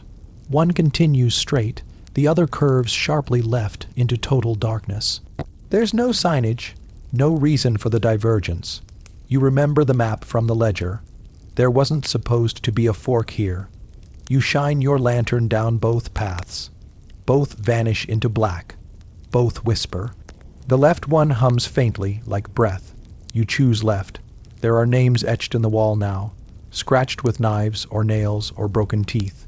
Dozens of names, each barely legible. You trace one with your gloved finger. Imreke. I saw the girl in the dining car again, another reads. Don't take the 4th car. It's not a carriage. It's a trick. And we kept hearing music. It was never the same twice. The last one is just a date. December 14, 1881. And beside it, a small handprint in blood. You feel a vibration in the rail beneath your boots. Faint, rhythmic, the kind a train might make. But no sound comes. Just the movement, as if a memory is passing beneath you, or above you, or inside the stone. The lantern dims. You stop walking and crouch. Place your hand flat against the track. The vibration stops instantly. You breathe in and smell coal, fresh coal. Then you hear it, not a whistle, but something like one. Stretched and strangled, a long drawn-out cry that shifts as it moves, echoing off the stone in uneven bursts. It's coming from behind. You spin, nothing. Only your footsteps, and the mist still curling in from the entrance far behind. You wait 10 seconds, 20, then click, metal on metal. You raise the lantern. Further ahead, down the tunnel, is a signal light, lit, but there shouldn't be power. No one has worked these lines in months. The last electrician who came to repair the station never returned. His bicycle was found tied to a tree with its own chain. The light shifts color, from green to red to black. then off. You reach a section where the tunnel opens wider, like a station platform hidden underground. And there it waits, the train, car no. 4, identical to the one that arrived days ago, but this one's door is open. The metal is still warm, no footprints, no soot trail, just that open mouth, like a secret about to be told. You approach, step inside. The carriage smells of wax fruit and hair oil. Not rot, not blood, just unclean memory. The velvet seats are faded. A suitcase sits neatly on the center aisle, latched shut, with a child's drawing tucked into the handle. A crooked house, a stick figure, a red dog. You feel suddenly watched. You look up and see the dining car door at the other end of the carriage swing slightly on its hinge. Again, no wind. You walk to it. Push it open. The dining car is pristine. A table is set with polished silverware and full plates. Veal cutlet, pickled cabbage, sour cherry strudel, all untouched. No steam rises from the food, yet nothing has decayed. The candle at the head of the table flickers. Then one of the chairs pulls back. You freeze. There's no one, but something sits, the air dense. The cloth wrinkles as if pressed by unseen knees. Then cutlery rises. The fork turns. The veal lifts. You back away slowly, not breathing. The fork pauses in midair, as if noticing you, then lowers, gently. The chair pushes itself in again, and whatever was there is gone. You stumble back to the passenger car. You expect it to be empty. It isn't. Every seat is now filled with coats, dozens of them, buttoned and still, hats placed neatly on top, gloves resting on folded lapels. But no heads, no hands, just clothes, like their owners melted through them. You whisper, hello. The lantern flares, then goes out, and for a single second in the pitch dark you hear breath, not yours. Not human, then the sound of a baby crying, then silence. You don't remember getting off the train, but now you're back in the tunnel. The rail behind you is twisted, broken. No train, no sound, just your breath. And ahead, a faint circle of light, the end of the tunnel. You run, or try to. Your legs are slow, like wading through water. The closer you get, the farther the light seems to be. The tunnel stretches, bends, laughs softly through your ears, until at last your hand touches stone again. You are out. The forest is gone. So is the station. You stand in a wheat field. The sun is high. No mist, no snow. Just rows of golden stalks swaying gently in the wind, and in the distance, figures, dozens, wearing blue coats, faces hidden, all watching you. They do not move, they do not speak. Then the whistle of a train. Not near, not behind, somewhere deep beneath your feet. It passes, slowly, quietly, gone. You blink, and your mouth is full of ash. But what happened to the others? What was the fourth carriage meant for? Why did no one speak of this again? That is a story for tomorrow night. The wind tonight is not the same wind from yesterday. It has changed its sound. Slower, heavier, less frantic. It no longer whispers down the tracks, but trudges, dragging invisible limbs across the fields. Something in its rhythm suggests tiredness, or waiting, and you, still sitting on the edge of everything, are beginning to understand that the train didn't just arrive empty. It didn't just confuse the men at the station. It didn't just bleed quietly from its engine valves or rock slowly on the rusted rails as if mourning something long gone. It arrived wrong. You've seen trains your whole life, coughing steam like drunks, belching soot, echoing whistles into valleys. But this one never made a sound. It came as if it had always been there, and for the past 6 nights it hasn't moved. Still it rests, surrounded by the hush of unslept villagers and the smoke-choked prayers of your priest, who now refuses to walk past the engine without sprinkling salt beneath his boots. Tonight, the sky is bruised with frost. The stars above the Hungarian plain blink like they're watching you, curious but unwilling to help. You're the one who heard it again, not the whistle, not the engine, a knock, inside car no. 4, you don't bring the lamp. You don't want light anymore, not since light showed you what was written on the cabin walls. Instead, you carry a piece of charcoal from the bakery hearth, and a pocket knife. The train is colder than it should be. Not just airless, but hollow, like the warmth of any person who had ever ridden it had been sucked out and buried somewhere beneath the gravel. You move through the first car slowly. It's empty, of course. But you look anyway, not for people anymore, but for something else. Scratches, rust, nails pried loose. The kind of signs people leave behind when they realize they are no longer passengers, but witnesses. Cabin 2 is the one where the priest heard someone reciting the Lord's Prayer backward. He doesn't speak of it anymore. You only know because he dropped his rosary by the wheels, and you picked it up before he could pretend it hadn't happened. It lies heavy in your coat now. Cabin 3 is colder. It has begun to smell like the river, not sewage, but old rot, a sort of ancient wetness. You run your fingers along the seatbacks and feel a film, almost slimy, like something alive had been sweating here. You mark the door frame with a charcoal X before you leave, a habit, like counting or hoping. Cabin 4. You stop before entering. You wait. You listen.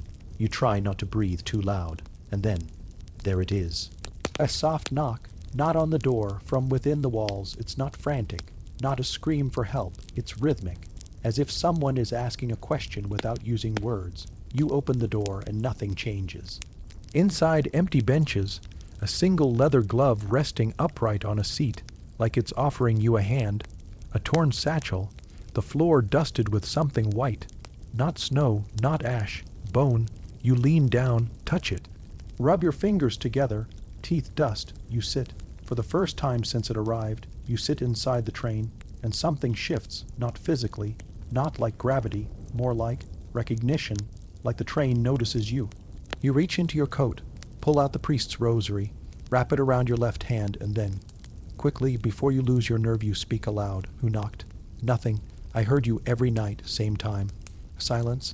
I'm not here to pray. I'm not here to bless you. I'm just here to know. The glove twitches just once. It tilts to the left, as if pointing. You turn your head slowly, following the invisible gesture. It points to the luggage rack. Empty, except for a hood. A linen hood, yellowed with time. Monastic.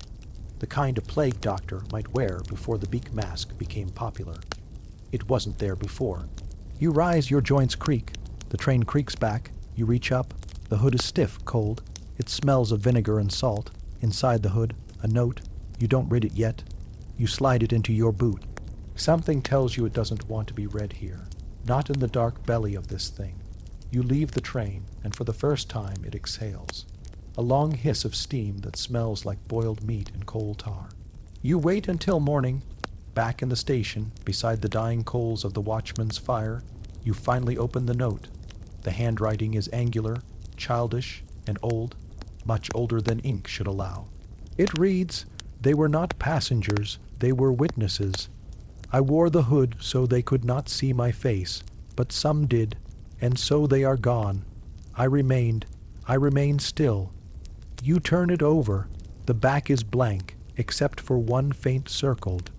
Drawn in salt, not ink.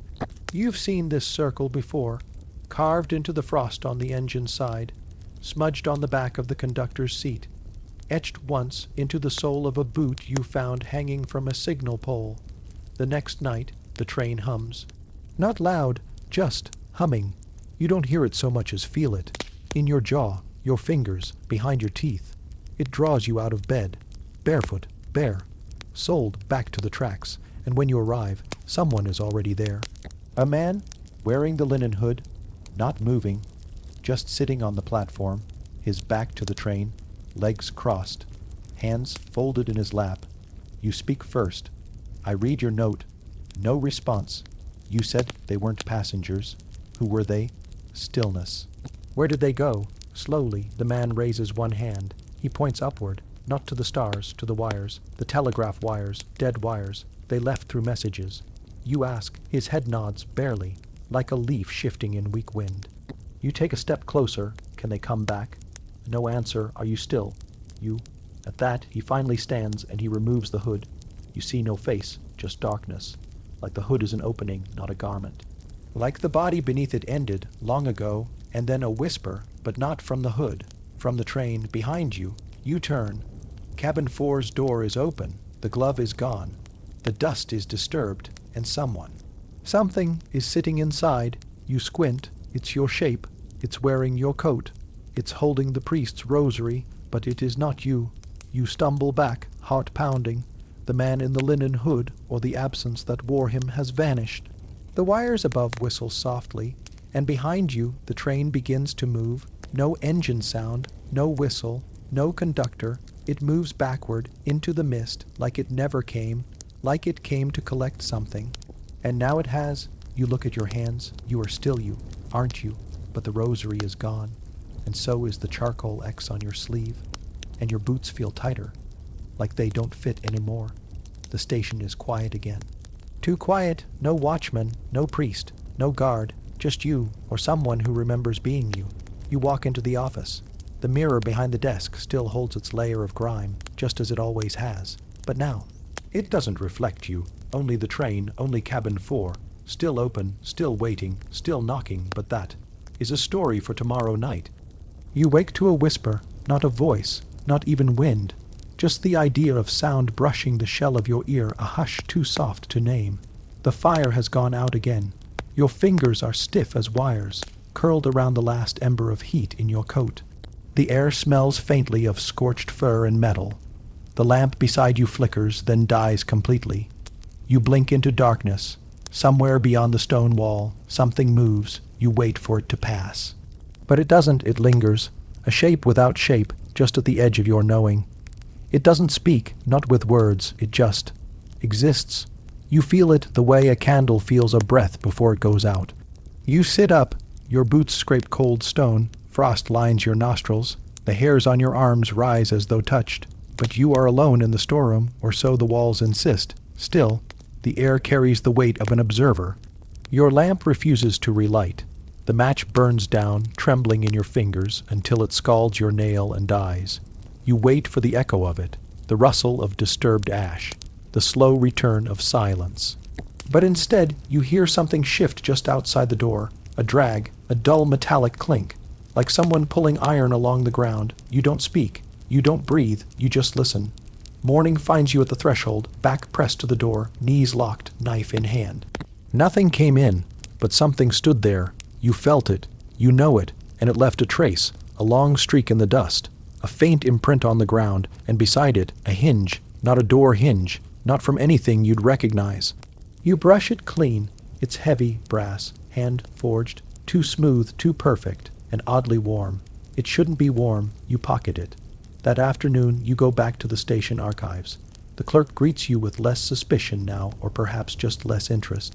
The smell of paper and damp ink lingers like mildew behind his ears. 3 crates still sealed. He mutters, waving vaguely to a corner. Mostly track maps and delivery logs. Be careful. Rats. He goes back to his stew.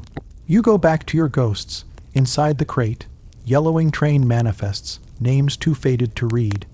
Pages from 1008, 172, 1875, 1878. You leaf through dozens of entries until your thumb finds something strange, not a stain, but a symbol. A perfect black circle drawn around one date, March 3, 1879. Next to it, a stamp in red wax. The wax isn't cracked. You break it. Inside, an incident report. But it's been written in code. You don't know the full cipher. But you recognize pieces. Your father taught you once before the cholera took him how the army encoded maps during the War of 48. You use his same logic now. Transpose the 3rd letter of every 4th word, then read backward. It gives you this. Train lost, reappeared. All entries sealed, burn this. But no one burned it, which means someone wanted it to be found. You follow the trail. The code appears 6 more times across the archive, each tied to a different train. Each train disappeared on a cold March morning. Each returned days later. No crew, no passengers, no logs of departure. The last one is this one, the one you saw, the one with locked doors, the one with no footprints. And in every entry, a mention of a missing item, the tools of the railway. In 1879, a conductor's spanner. In 1880, signal flags. In 1881, a full chest of oil lamps. In 1882, your year the entry says only, Master Key, last known, Shent, Kirley Platform. That's your station. And that's where you found the hinge. You returned to the platform before dusk. The snow is patchy here, not freshly fallen, but trodden, churned, like someone's paced it for hours, but no one is there. You circle the bench. You check under the rusted trash drum. You even tap the loose planks beneath the southbound marker. Nothing, until you hear the breath. It isn't wind. It isn't yours. It fogs the glass of the waiting room window. A single exhale, one breath, then gone. You stand very still. You count to 5, and then you open the door. The lantern inside is swinging again, but there's no draft. You step closer. Something's changed. The ledgers on the desk have been turned. Not open-turned. Their spines all face the wall. You didn't do that. There's a message in it. A pattern. You read the titles, one at a time, crossings, delays, derailments, misdirections, returns, receipts, transfers, returns. Your fingers settle on that book. The pages whisper like thin skin as you turn them. Then you see it, a drawing, sketched in ink on the inside cover, the train you saw. The number matches, the shape of its coal car, the missing second bell. It's accurate except for one thing. There are faces drawn in the windows, blank faces, 12 of them. Each face is identical. No eyes, no mouth, just suggestion, human but incomplete. The way dreams remember strangers, and under it, 4 words. They didn't get off. You don't dream that night. You try to, but it's as if sleep avoids you now. You close your eyes, but your mind wanders in dry loops to the faces, the breath, the unburned report. At some point near dawn, you hear the sound again, the iron drag, closer. This time it comes to your door. This time it knocks. Once, twice, 3 times. You don't move. You just whisper, "Who?" No answer. But the hinge in your pocket burns. In the morning, the clerk is gone. The archives are locked. No stew. No muttering. Just a folded paper slipped under the door. You open it. The same wax seal. This time the message is shorter. You are asking too much. Meet at the water tower. Bring the key. But you don't have a key. You only have the hinge. That night you go. You bring the hinge. You bring the knife. You bring what little warmth you have left. The water tower stands in silhouette. The moon bleeds silver over its top like a cracked egg. There's no wind, just a stillness too complete. And then a match flares. Someone is there. A man.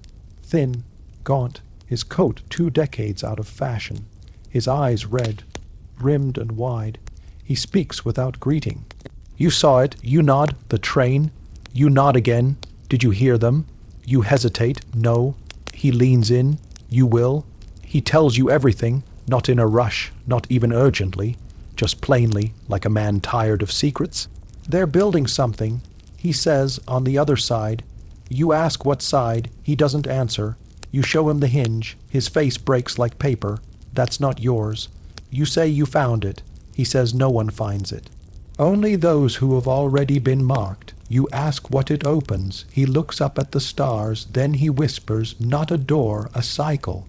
He says every train that vanishes carries with it a weight, people, tools, names, memories, and when it returns, something's missing something small, so it's ignored. But the pattern continues, always in March, always during snow, always with silence. He calls it the rebalancing. You ask who's behind it. He just says, not people. And then, before you can speak again, he says one last thing. You're already part of it. Then he walks into the trees and doesn't come back. You go home in silence. The station behind you flickers not with light, but absence. Something has changed. You feel it.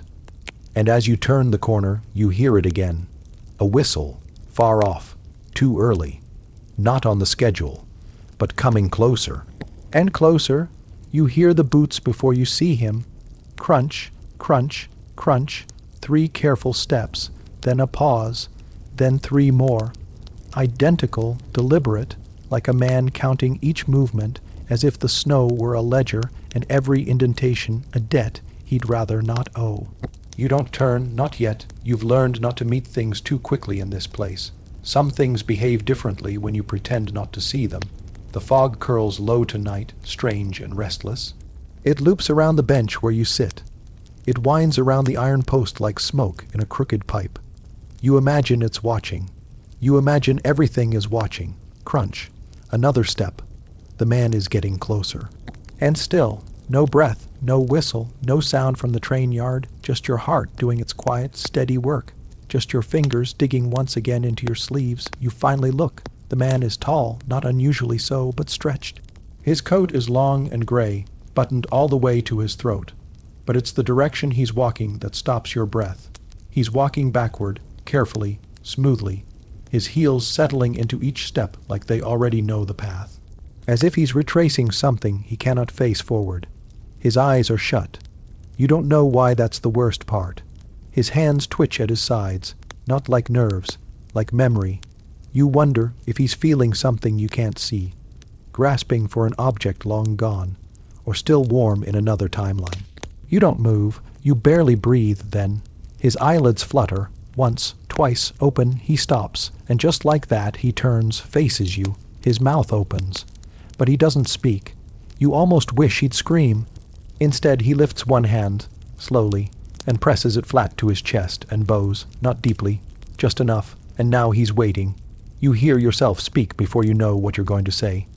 Your voice sounds like it belongs to someone colder, thinner, older than you. Were you on it?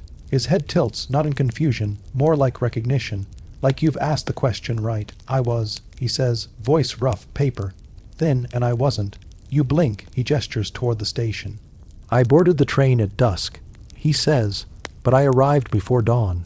You glance to the tracks, empty, always empty. I never left my seat.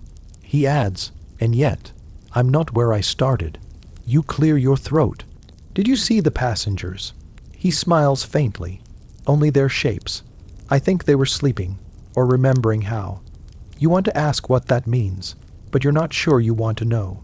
He turns his gaze to the fog. They don't like when you ask about time. He whispers. A gust of wind snakes through your coat, hard and sudden. You flinch. He notices. Did you hear the ticking? What ticking? His smile fades. Ah. He takes one backward step, eyes locked on yours. They always start with the clocks, he says. You watch his heels sink again into the snow, perfectly fitting the same prints he'd left before. They rewind them. He adds softly, only by a few minutes at first, just enough for the milk to spoil too early, or the sun to rise too late. Another backward step, and if you don't notice, his voice lowers, now barely audible. They take something else. You want to call after him. You want to stop him from disappearing backward into fog. But your voice fails you, because he's right. You have noticed. Last night, the sky went dark too soon. Your candle burned twice as fast. The bakery bell rang before the door opened. They are changing the clocks. And maybe that's not just about time.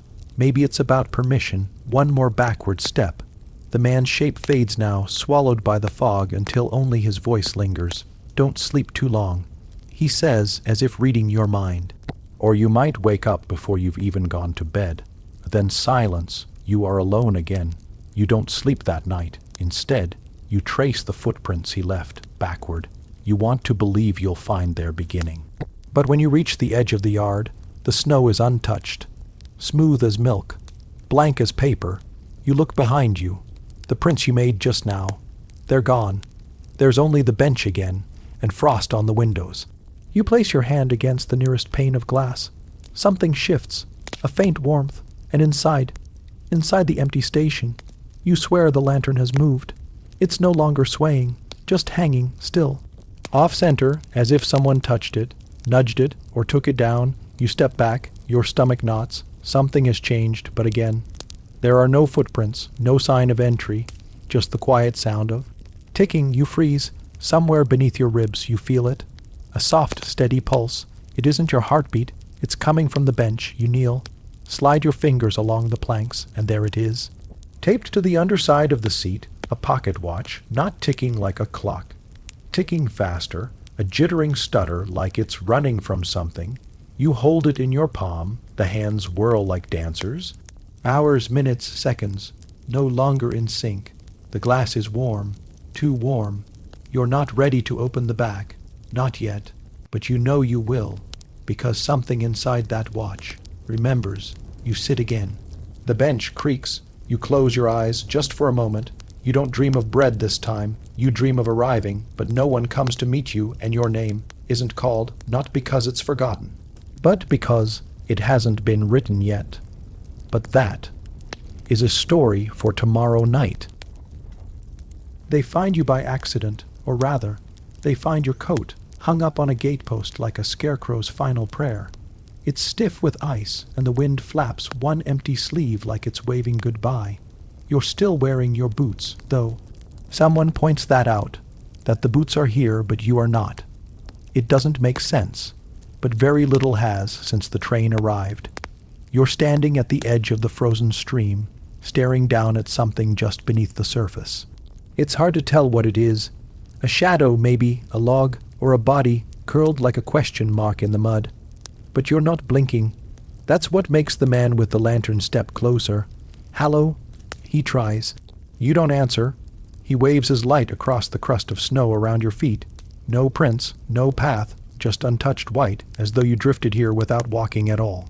Later, in the warmth of the station master's office, where warmth means a single ember in a cracked stove, they try to ask you questions, but your mouth doesn't want to open.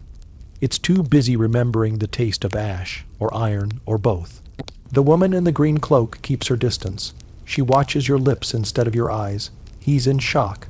She says, you want to say no. You're not in shock. You're just noticing things slowly now.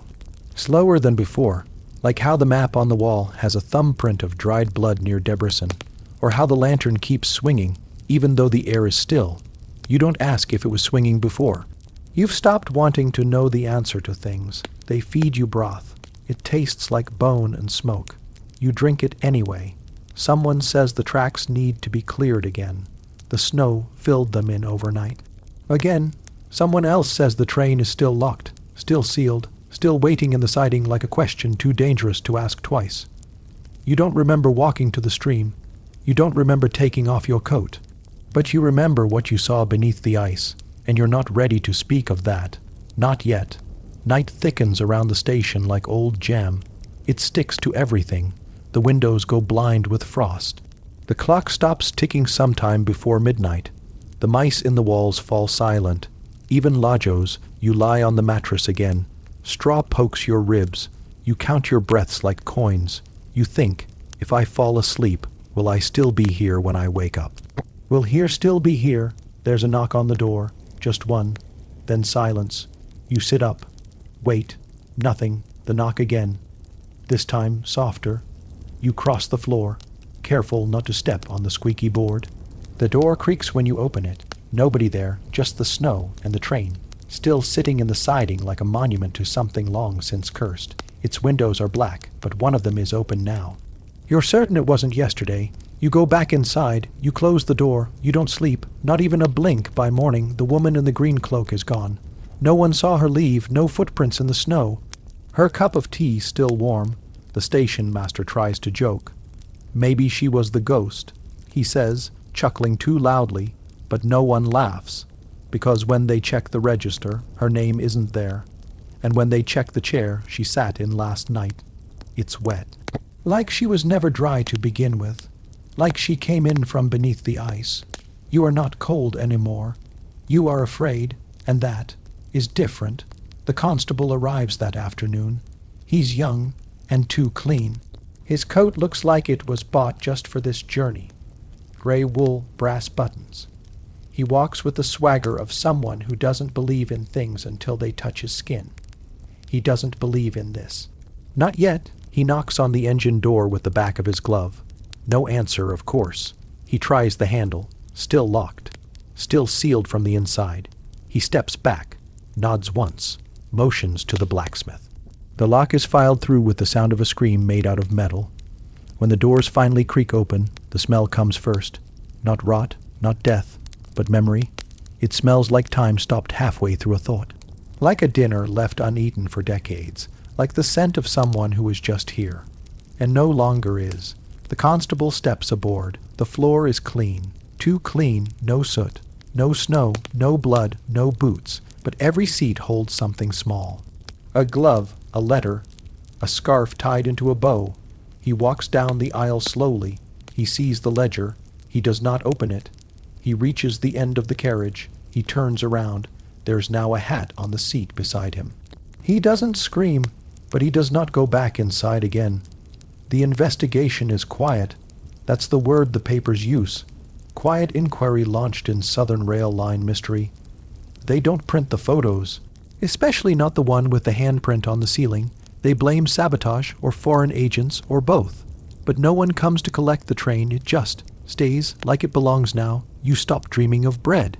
You start dreaming of doors that open the wrong way, of trains that lead to towns you've never heard of windows that breathe. You no longer know how long it's been since that first cold morning. You think it's February.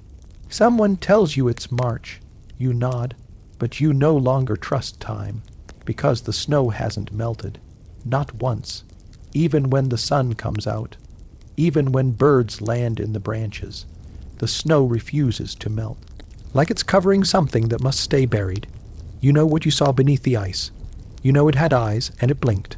One night the lantern goes out, not from wind, not from oil, just gone. And the darkness that fills the room is different. It feels like glass, and you can hear ticking again, but the clock is still broken. You whisper Lajos's name, but the mouse doesn't come. You are alone. Or not, because just outside the window you hear it. A voice, small, far away, calling a name. Not yours, but close. You pull the blanket tighter. The voice comes again. Varj Meg. Wait for me. The voice is a child.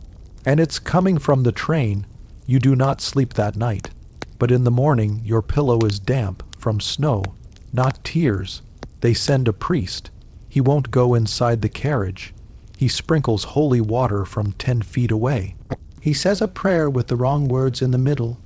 He leaves before sunset. The birds vanish the next day. The bread goes moldy before it's baked. The mice never return. Even Lajos, the station grows quieter. The frost grows louder. You wonder if you're becoming part of the train, or if the train is becoming part of you. You dream of wheels turning without sound, of passengers seated without breath, of history forgetting your name, before you've even stopped breathing, and that is a story for tomorrow night. You spend the morning chewing the same thought until your jaw aches. What if no one forgot? What if they were made to? The town is quieter today. The blacksmith hasn't lit his forge. The baker left his stall uncovered. Snow has swallowed the footprints you once followed to the chapel. Even the crows are gone. You know something is wrong with the train station. Not just the train. Something settled into that place long before the engine arrived. You felt it when the first snow curled under the door, when the ticket booth stopped ticking, when even your breath came out crooked. The cold doesn't bother you as much now. It's not warmer. You're just learning how to live inside it. You walk slower today. Let your boots drag. It's not exhaustion. It's caution. There are fewer people each day. You're not imagining that. The girl who used to carry goat milk in tin pails hasn't passed you in days. The toothless man who swept the chapel steps didn't sweep them this morning. And when you asked the grocer about his son, his face did something strange. He paused too long. He smiled too fast. And he said, I don't recall ever having one. You didn't correct him.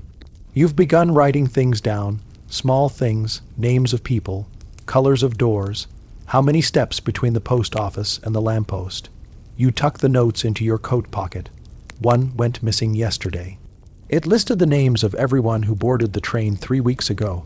You still remember 2 of them, Catalin, Bella with the red hat. But when you whispered those names to the priest this morning, he only blinked and said, We don't use names like that in this town. He used to. You return to the station just after sunset. The waiting room smells of coal and violets.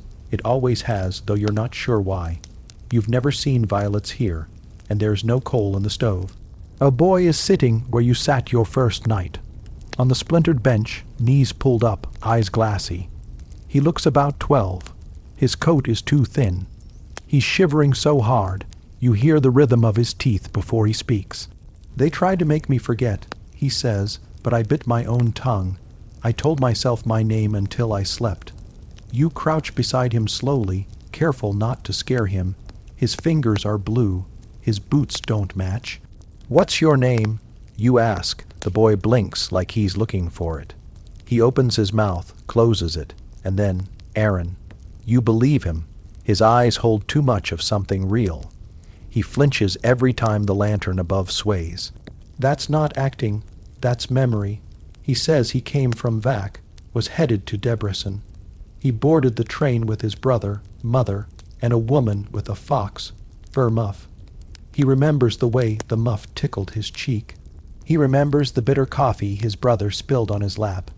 He remembers the ticket inspector coughing 3 times, once short, once long, then once like it would break him in half.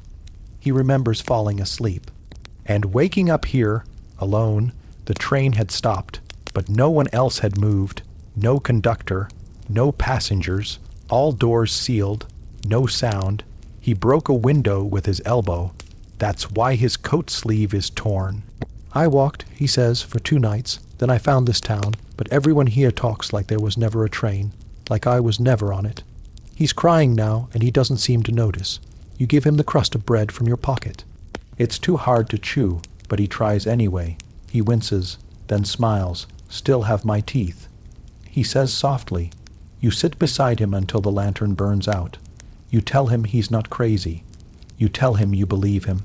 You tell him you remember the train too, the locked doors, the heat of the boiler, the blood on the ledger. Was there a woman with a fox muff? You ask, he nods. She was humming. He whispers, it sounded like a hymn, but not a good one. You decide not to return to your room that night. You stay in the station. You wrap Aaron in your coat and lie on the floor near the old ticket window. You dream about a field of locked train cars, each filled with something different. Coats, bones, teeth, spoons. No people, just things they left behind. When you wake, you're not alone. 5 others are there.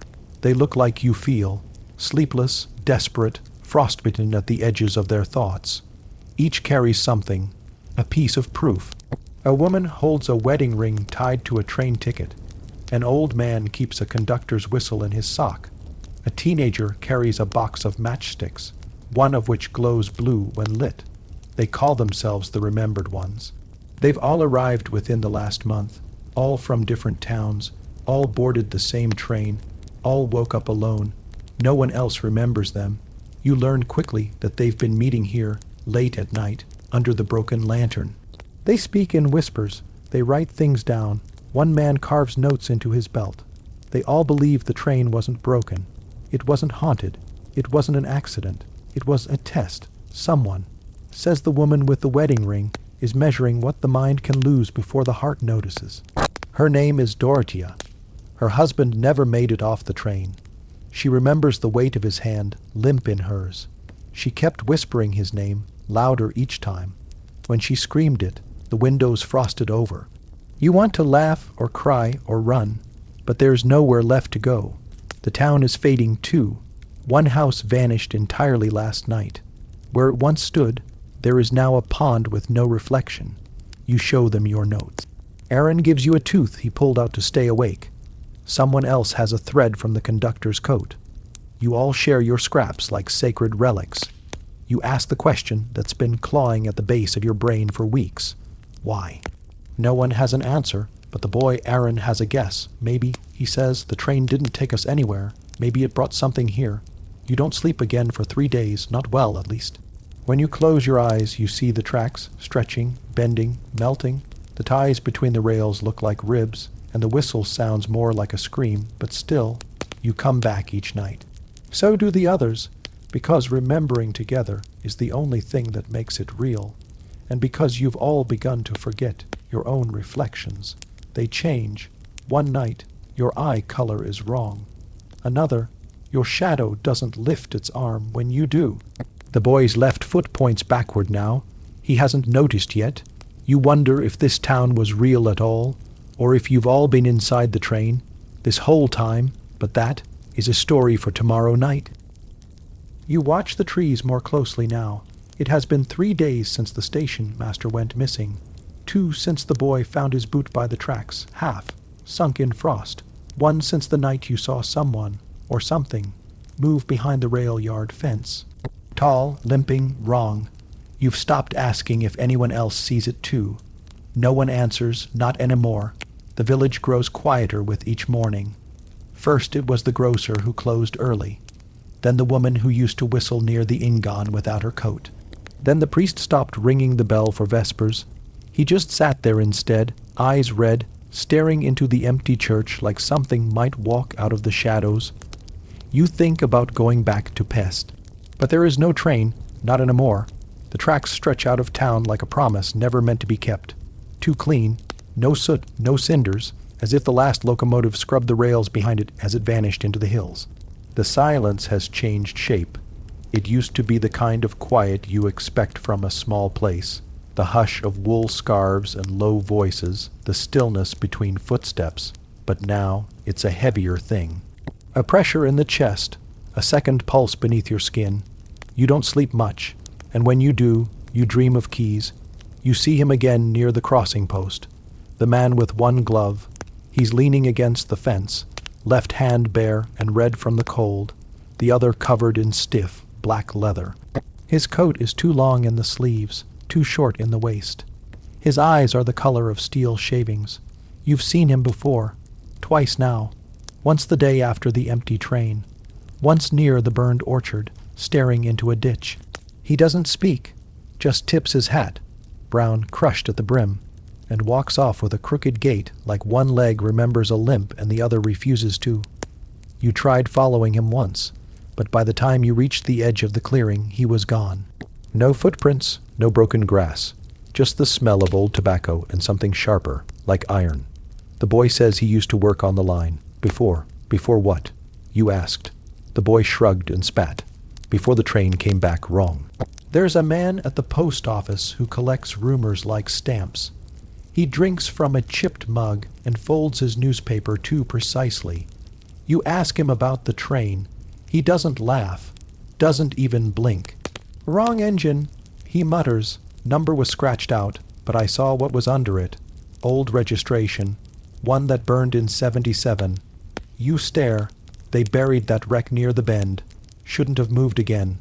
You ask him who authorized the rail switch. Who scheduled the arrival? He just shrugs. Ledger's gone. Of course it is. You go to the town records. The book is missing.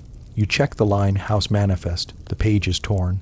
You visit the last living conductor in the valley. He's blind now and mutters names in his sleep. You stay until dusk. On the way out, his daughter presses something into your hand. A small iron key. No teeth on it. Just the number 43 carved into the top. The dreams return, but now they come with sound.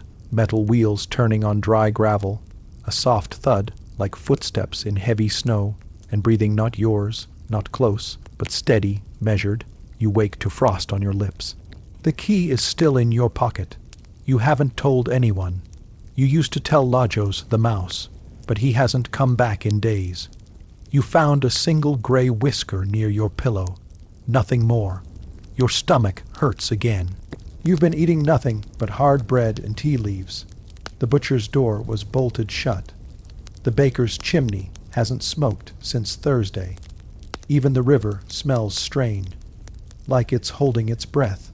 You don't want to think what that means. The boy shows you a drawing. He's torn it from the back of a hymnal, sketched in charcoal with a broken button for shading. It's a train car, but not like the others. It's longer, no windows, and there's a symbol on the door. One you don't recognize, a circle with something jagged inside, like teeth or flame. He says he dreamed it, says he heard voices from inside. Not screaming, not crying, singing. You ask what song. He hums a tune you've never heard, and your jaw aches as if something behind your molars doesn't want you to remember it. At night, the lantern by the station still swings. Only now it stops when you look at it, not slows, stops, frozen midair, like a photograph you didn't take. The man with one glove stands under it sometimes, just for a breath, just for a second. He looks straight at you. And then he smiles. It is not a good smile. It's the kind of smile that says, "You've almost remembered. You stop sleeping again." The blacksmith tells you about the girl who walked into the woods. Said she heard her mother's voice calling. Only her mother's been dead 4 years. They found the girl's scarf tied to a birch. The knot was too neat, too clean. You ask if she came back. The blacksmith spits on the coals and shakes his head. No, he mutters, but something else did. You don't ask what he means. You already know. That night, you take the key and go to the line. It's past midnight. The moon's a cracked bowl behind the clouds. You follow the path past the switchyard, past the maintenance shed, past the salt piles and rusted chains. At the edge of the field is an old signal box. The door hangs crooked. Inside, the walls are lined with slots, numbered, empty. But one slot is full, number 43.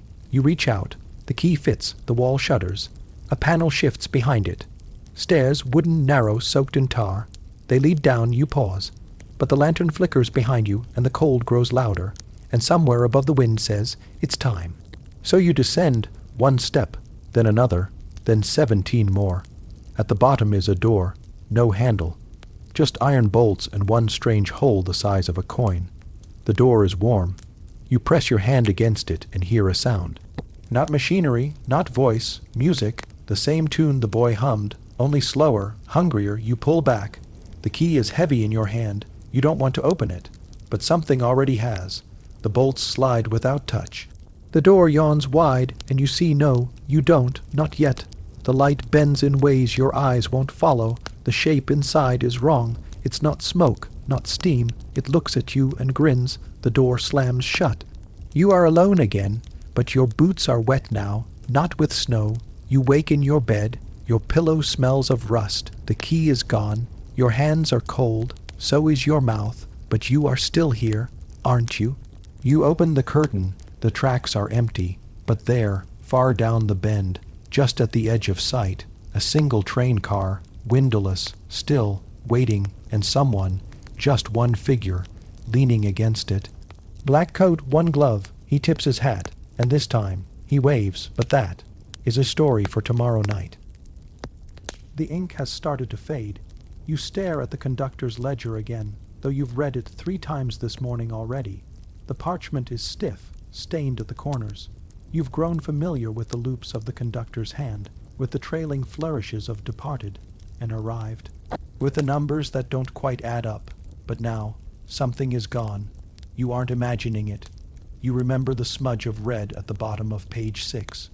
You remember it because it looked like a fingerprint, just one, pressed into the margin beside an unmarked station name. It was there last night when you couldn't sleep and you reread the manifest by lantern light. But today, nothing. The mark is gone. Instead, the page smells faintly of vinegar and ash. You run your fingers over the parchment, and though you feel a dip where ink once dried thick, the paper remains blank.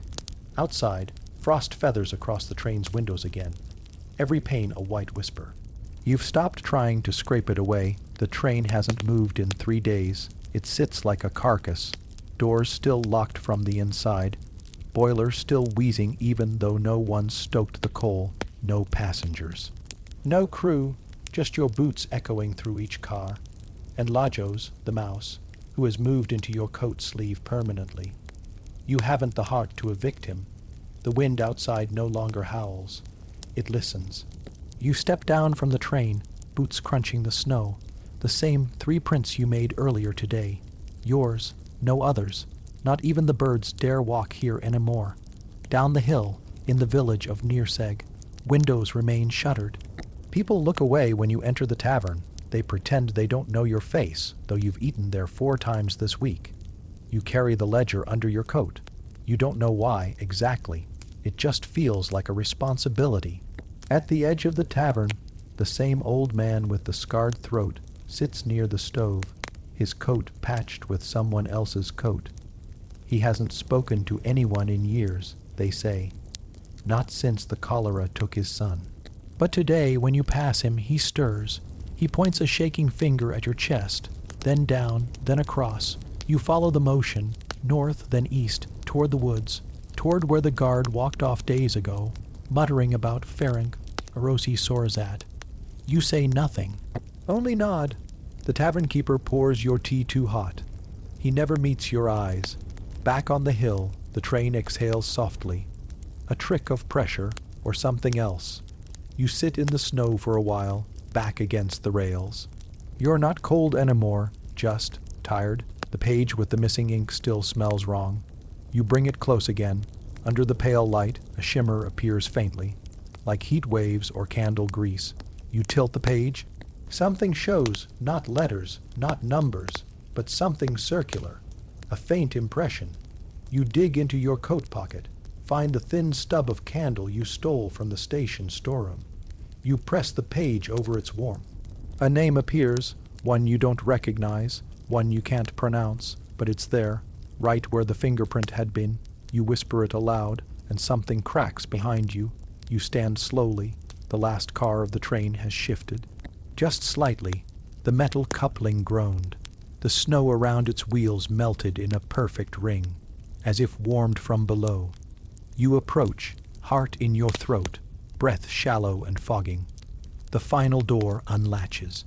No one touches it. It simply clicks and swings open. Inside, the air is warmer, just barely.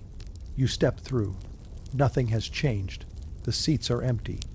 The luggage racks hold nothing, except one coat, hung neatly on a hook, not dusty, not forgotten, a velvet collar, embroidered sleeve. The buttons are brass and one is missing. You touch it. Still warm, your heart skips. You look around, nothing moves. But in the aisle underfoot, a new mark has appeared, in the dust that shouldn't be there. A shoe print, just one. Facing the way you came, you kneel. The print is fresh. You are not alone. The train groans again. Then, stillness, you take the coat, fold it over your arm. Back outside, the snow has begun to fall again. Gently this time, like ash.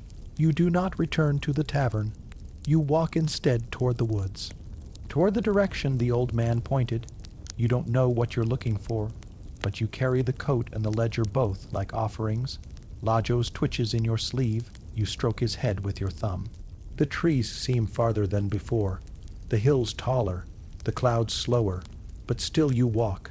No whistle, no call, just snow, and somewhere, maybe too far to hear, something hums, a slow, rhythmic metal sound. Familiar like a train, but not this one, and definitely not empty.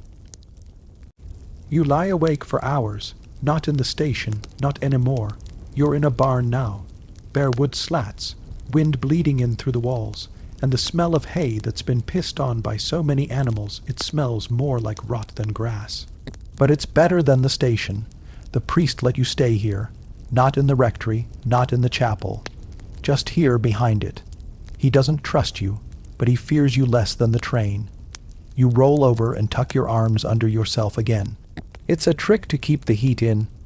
One you learned back in Pest during the coal shortages, when you and 12 others slept beneath a stage curtain behind the theater on Honeyaddy Square. The barn groans like it has a soul.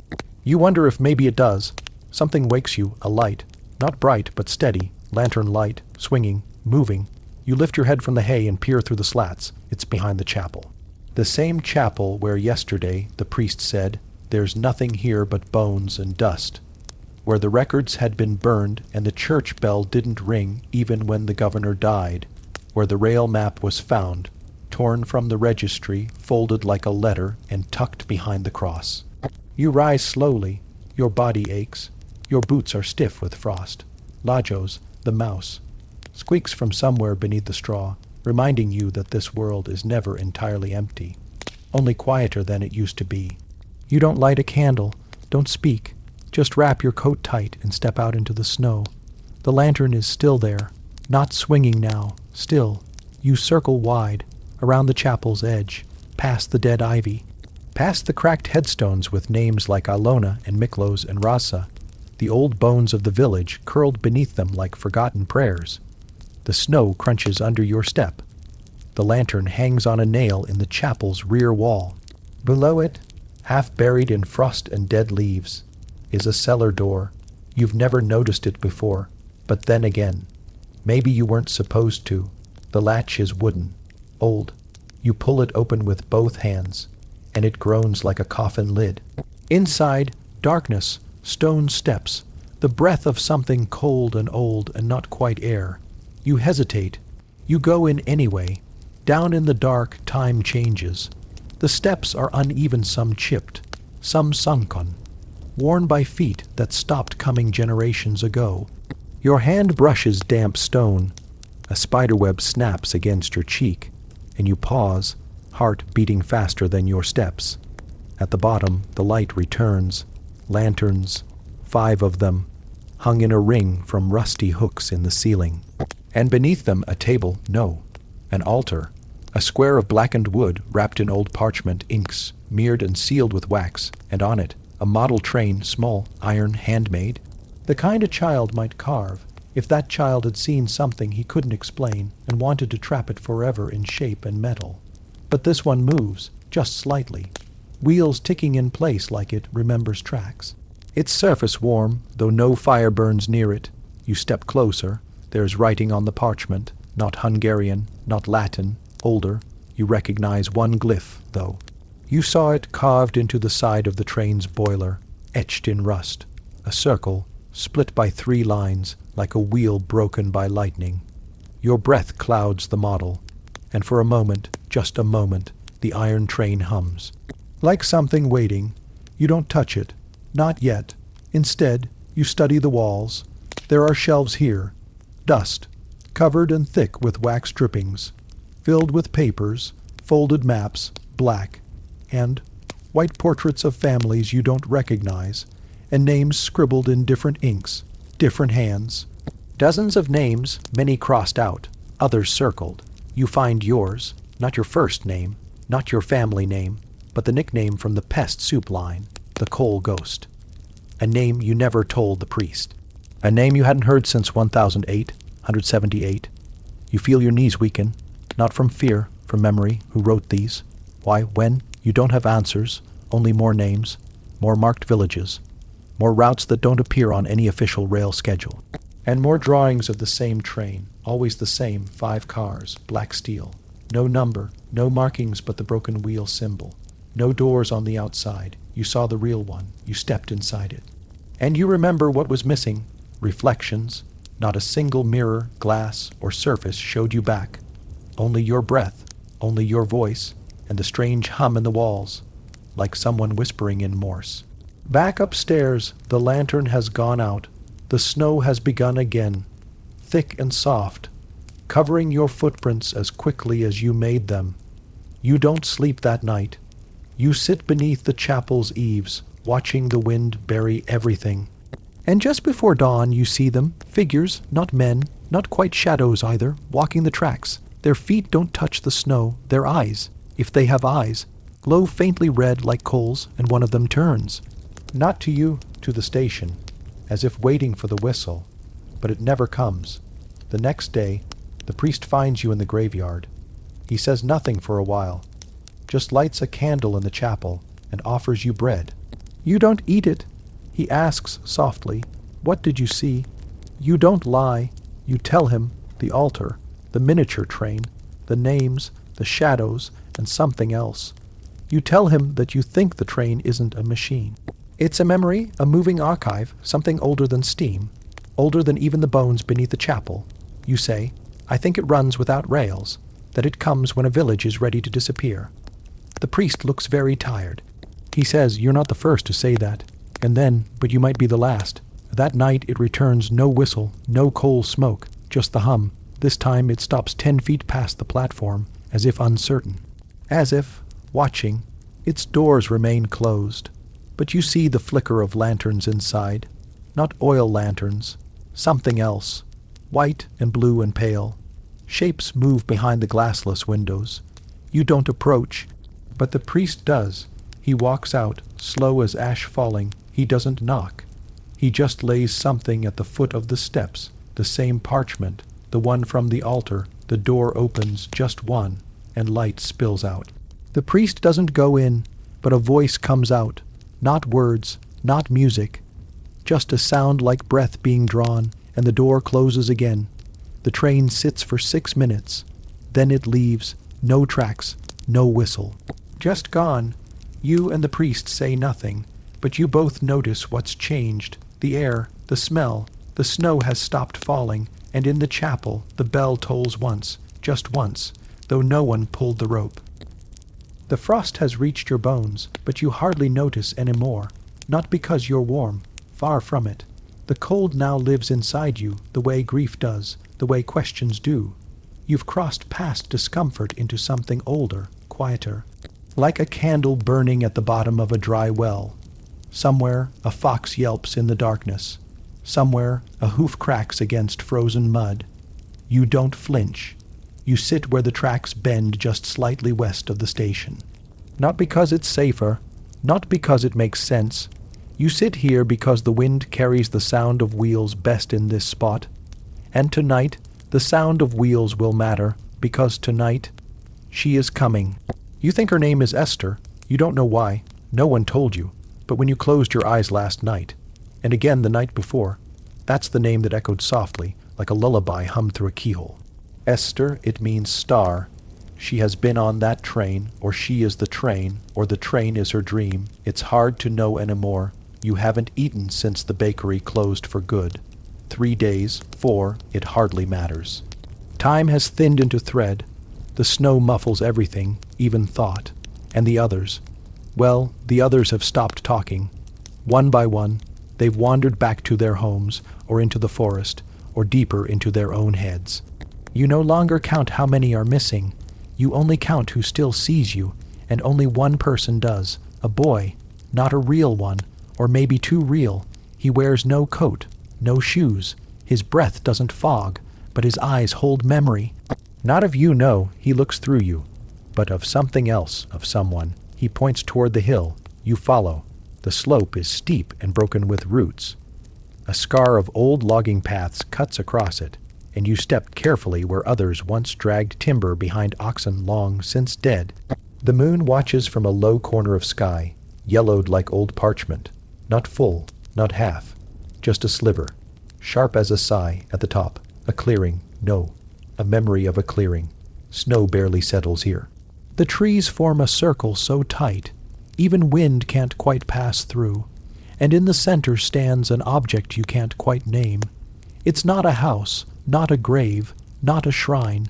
It's a chair, one made of iron rails and train wheels, bent into the shape of a throne, and sitting in it, her, Esther. She doesn't blink. She doesn't smile, but you know she sees you. She wears something that isn't fabric, not quite, like soot woven with sorrow. Her hair is pinned in a style that hasn't been worn in decades, maybe centuries. She hums a song with no words, and you know it's the one your mother once sang when no one else was listening. The boy sits cross-legged in the snow. You join him. You don't speak, not yet, because she is about to. And when she does, her voice is not a whisper, nor a cry. It is the slow pull of brakes on an empty rail. It is the deep groan of a tunnel swallowing light. She says, you came back. You nod. You stayed awake. Another nod. Then you will remember. The wind halts. The trees hush. The snow stops falling. Time exhales. And she tells you everything. There were no passengers because none wanted to arrive. The train was never meant for humans. Not truly. It was built by accident, by a forgotten pattern in the track switcher's hand, by a missed alignment in Budapest's schedule, by a gust of wind that turned one page in an engineer's ledger too soon. It was a mistake, but the kind the world never corrects, the kind that becomes legend, or myth, or nightmare. The first to board had no idea what they had done. The bride in her veil, the tax collector with ink on his fingers, the girl with a cough and a letter to deliver. They sat, they waited, they smiled at strangers, and then the conductor never came. The whistle blew, but no one pulled it. The wheels turned, but no one stoked the fire. They were passengers on a machine that did not belong in any country on any map, and the train never stopped, until it did, in your village, and then again it didn't. Esther rises from the throne of rusted wheels. You feel your pulse in your teeth. She walks toward you. Not with footsteps, but with intention, like fog across glass, like a memory returning without permission. You've followed the story, she says. But now the story will follow you.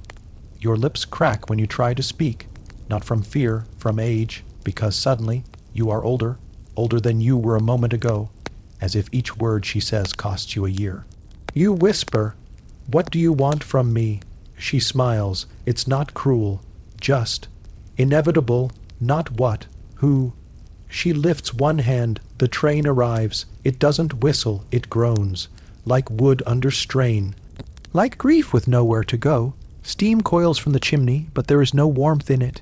Each window glows with soft orange light, and in each window a face, some you know, some you once knew, some haven't been born yet. The doors remain locked, but you understand now.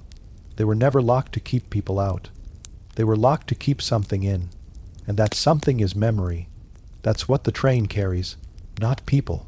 Not cargo, stories, forgotten ones, unfinished ones, ones the world tried to erase. Esther speaks again, and her words feel like pins inside your lungs. Tell them, or ride. You nod, you choose. Later, the others will say they saw you walking down the hill with snow in your hair and a strange calm in your shoulders. They will say your eyes looked haunted, but not hollow. They will ask what happened. You will not tell them the full truth, only that something strange arrived that winter and it had no timetable, only that not all passengers leave footprints, only that some stories refuse to be forgotten. And you sleep now, but not deeply, because she may return, and next time she'll be calling for someone else, but that is a story for tomorrow night. The floorboards creak beneath your feet like wet bones. You've stopped wondering whether you're inside a train or a mausoleum.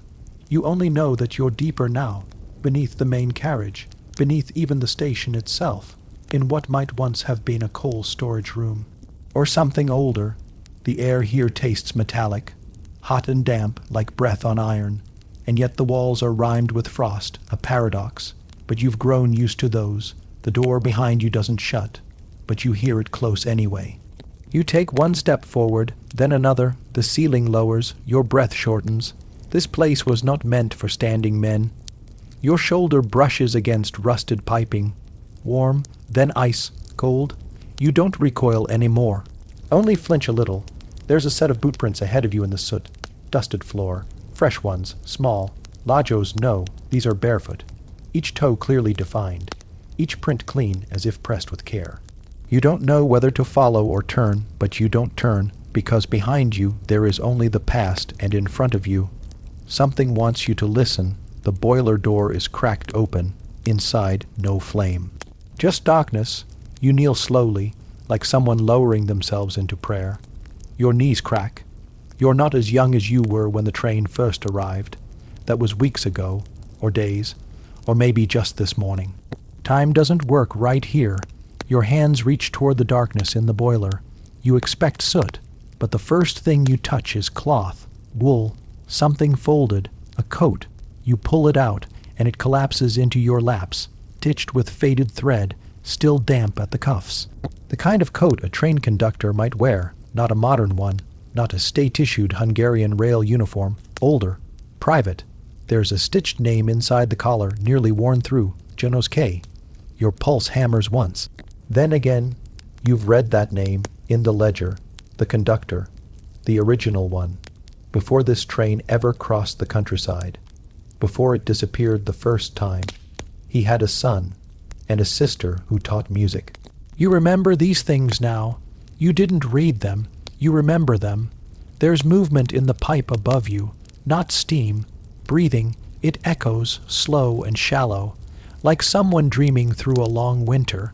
You stand carefully, the coat draped over your arm, and now you notice the drawings on the walls. Chalk or bone ash, scrawled in a child's hand, circles with eyes, crude diagrams of train wheels, an elephant with no legs, a girl drawn with braids, her hands raised as if waving or warning. You whisper the name you haven't dared say aloud since the beginning, Sarah, and for the first time since you arrived, the air answers. A soft, shivering voice, not from the walls or the vents or the void, but from somewhere inside you, she knew. You clutch the coat tighter. There's blood on the cuff. The room has no clock, but the light shifts faintly. Lantern glow, or something beyond the walls, morning trying to rise. You reach the far end of the chamber. A ladder leads up. You climb, one rung at a time, each step colder, each breath louder. The hatch above creaks. You press it open and emerge into the coal tender. Empty, half, covered in snow. The sky overhead is bruised with dusk or dawn. The trees around the station lean inward like listening men. You're back at the surface. And you're not alone. They stand in the snow beside the station tracks. 12 figures, no faces, wrapped in travelers' cloaks, or conductor coats, or shawls. Some hold bags. One clutches a broken violin. Another cradles what might be a child, all of them silent, all of them looking at you or at the coat. You don't ask what they are. You already know, passengers, from the train that never should have arrived. The ones who never left, not dead, not living, just waiting, like you were. The tallest of them nods, once, toward the platform, a sound behind you, metal sliding, you turn. The rear door of the last carriage creaks open. For the first time, inside, a single bench, no windows. A lantern burns blue as breath. You step in. You don't remember deciding to. The door closes behind you. The train begins to move. There is no conductor. No steam, no tracks, only motion, and something like relief in your chest. Outside, the world glides past in reverse. The forest folds away. The hills sink back into themselves. Snow falls upward, as if history is being unwritten one flake at a time. You sit with the coat across your knees and remember the dream, the one with bread and teeth, and a name someone whispered long ago when the world still made sense. You speak it aloud, but it isn't yours. It's hers, and suddenly you remember everything. The violin song starts low, faint, a child practicing scales at the far end of a corridor, then closer. You know the tune, a lullaby from your grandmother's village. The one they said was cursed, but in the dream it was always beautiful. You listen, the train hums. You close your eyes and feel the seat beneath you begin to soften, like a pew or a cradle or a bed. The train has no destination, not anymore, just a rhythm, a memory that must be carried forward, even if no one believes it, even if you never speak it aloud. You're not the last passenger. You're just the one awake long enough to notice. And now the tracks hum softly beneath you, rocking you into sleep, not because it's over, but because something needs to rest before the story begins again. Tomorrow, but that is a story for tomorrow night.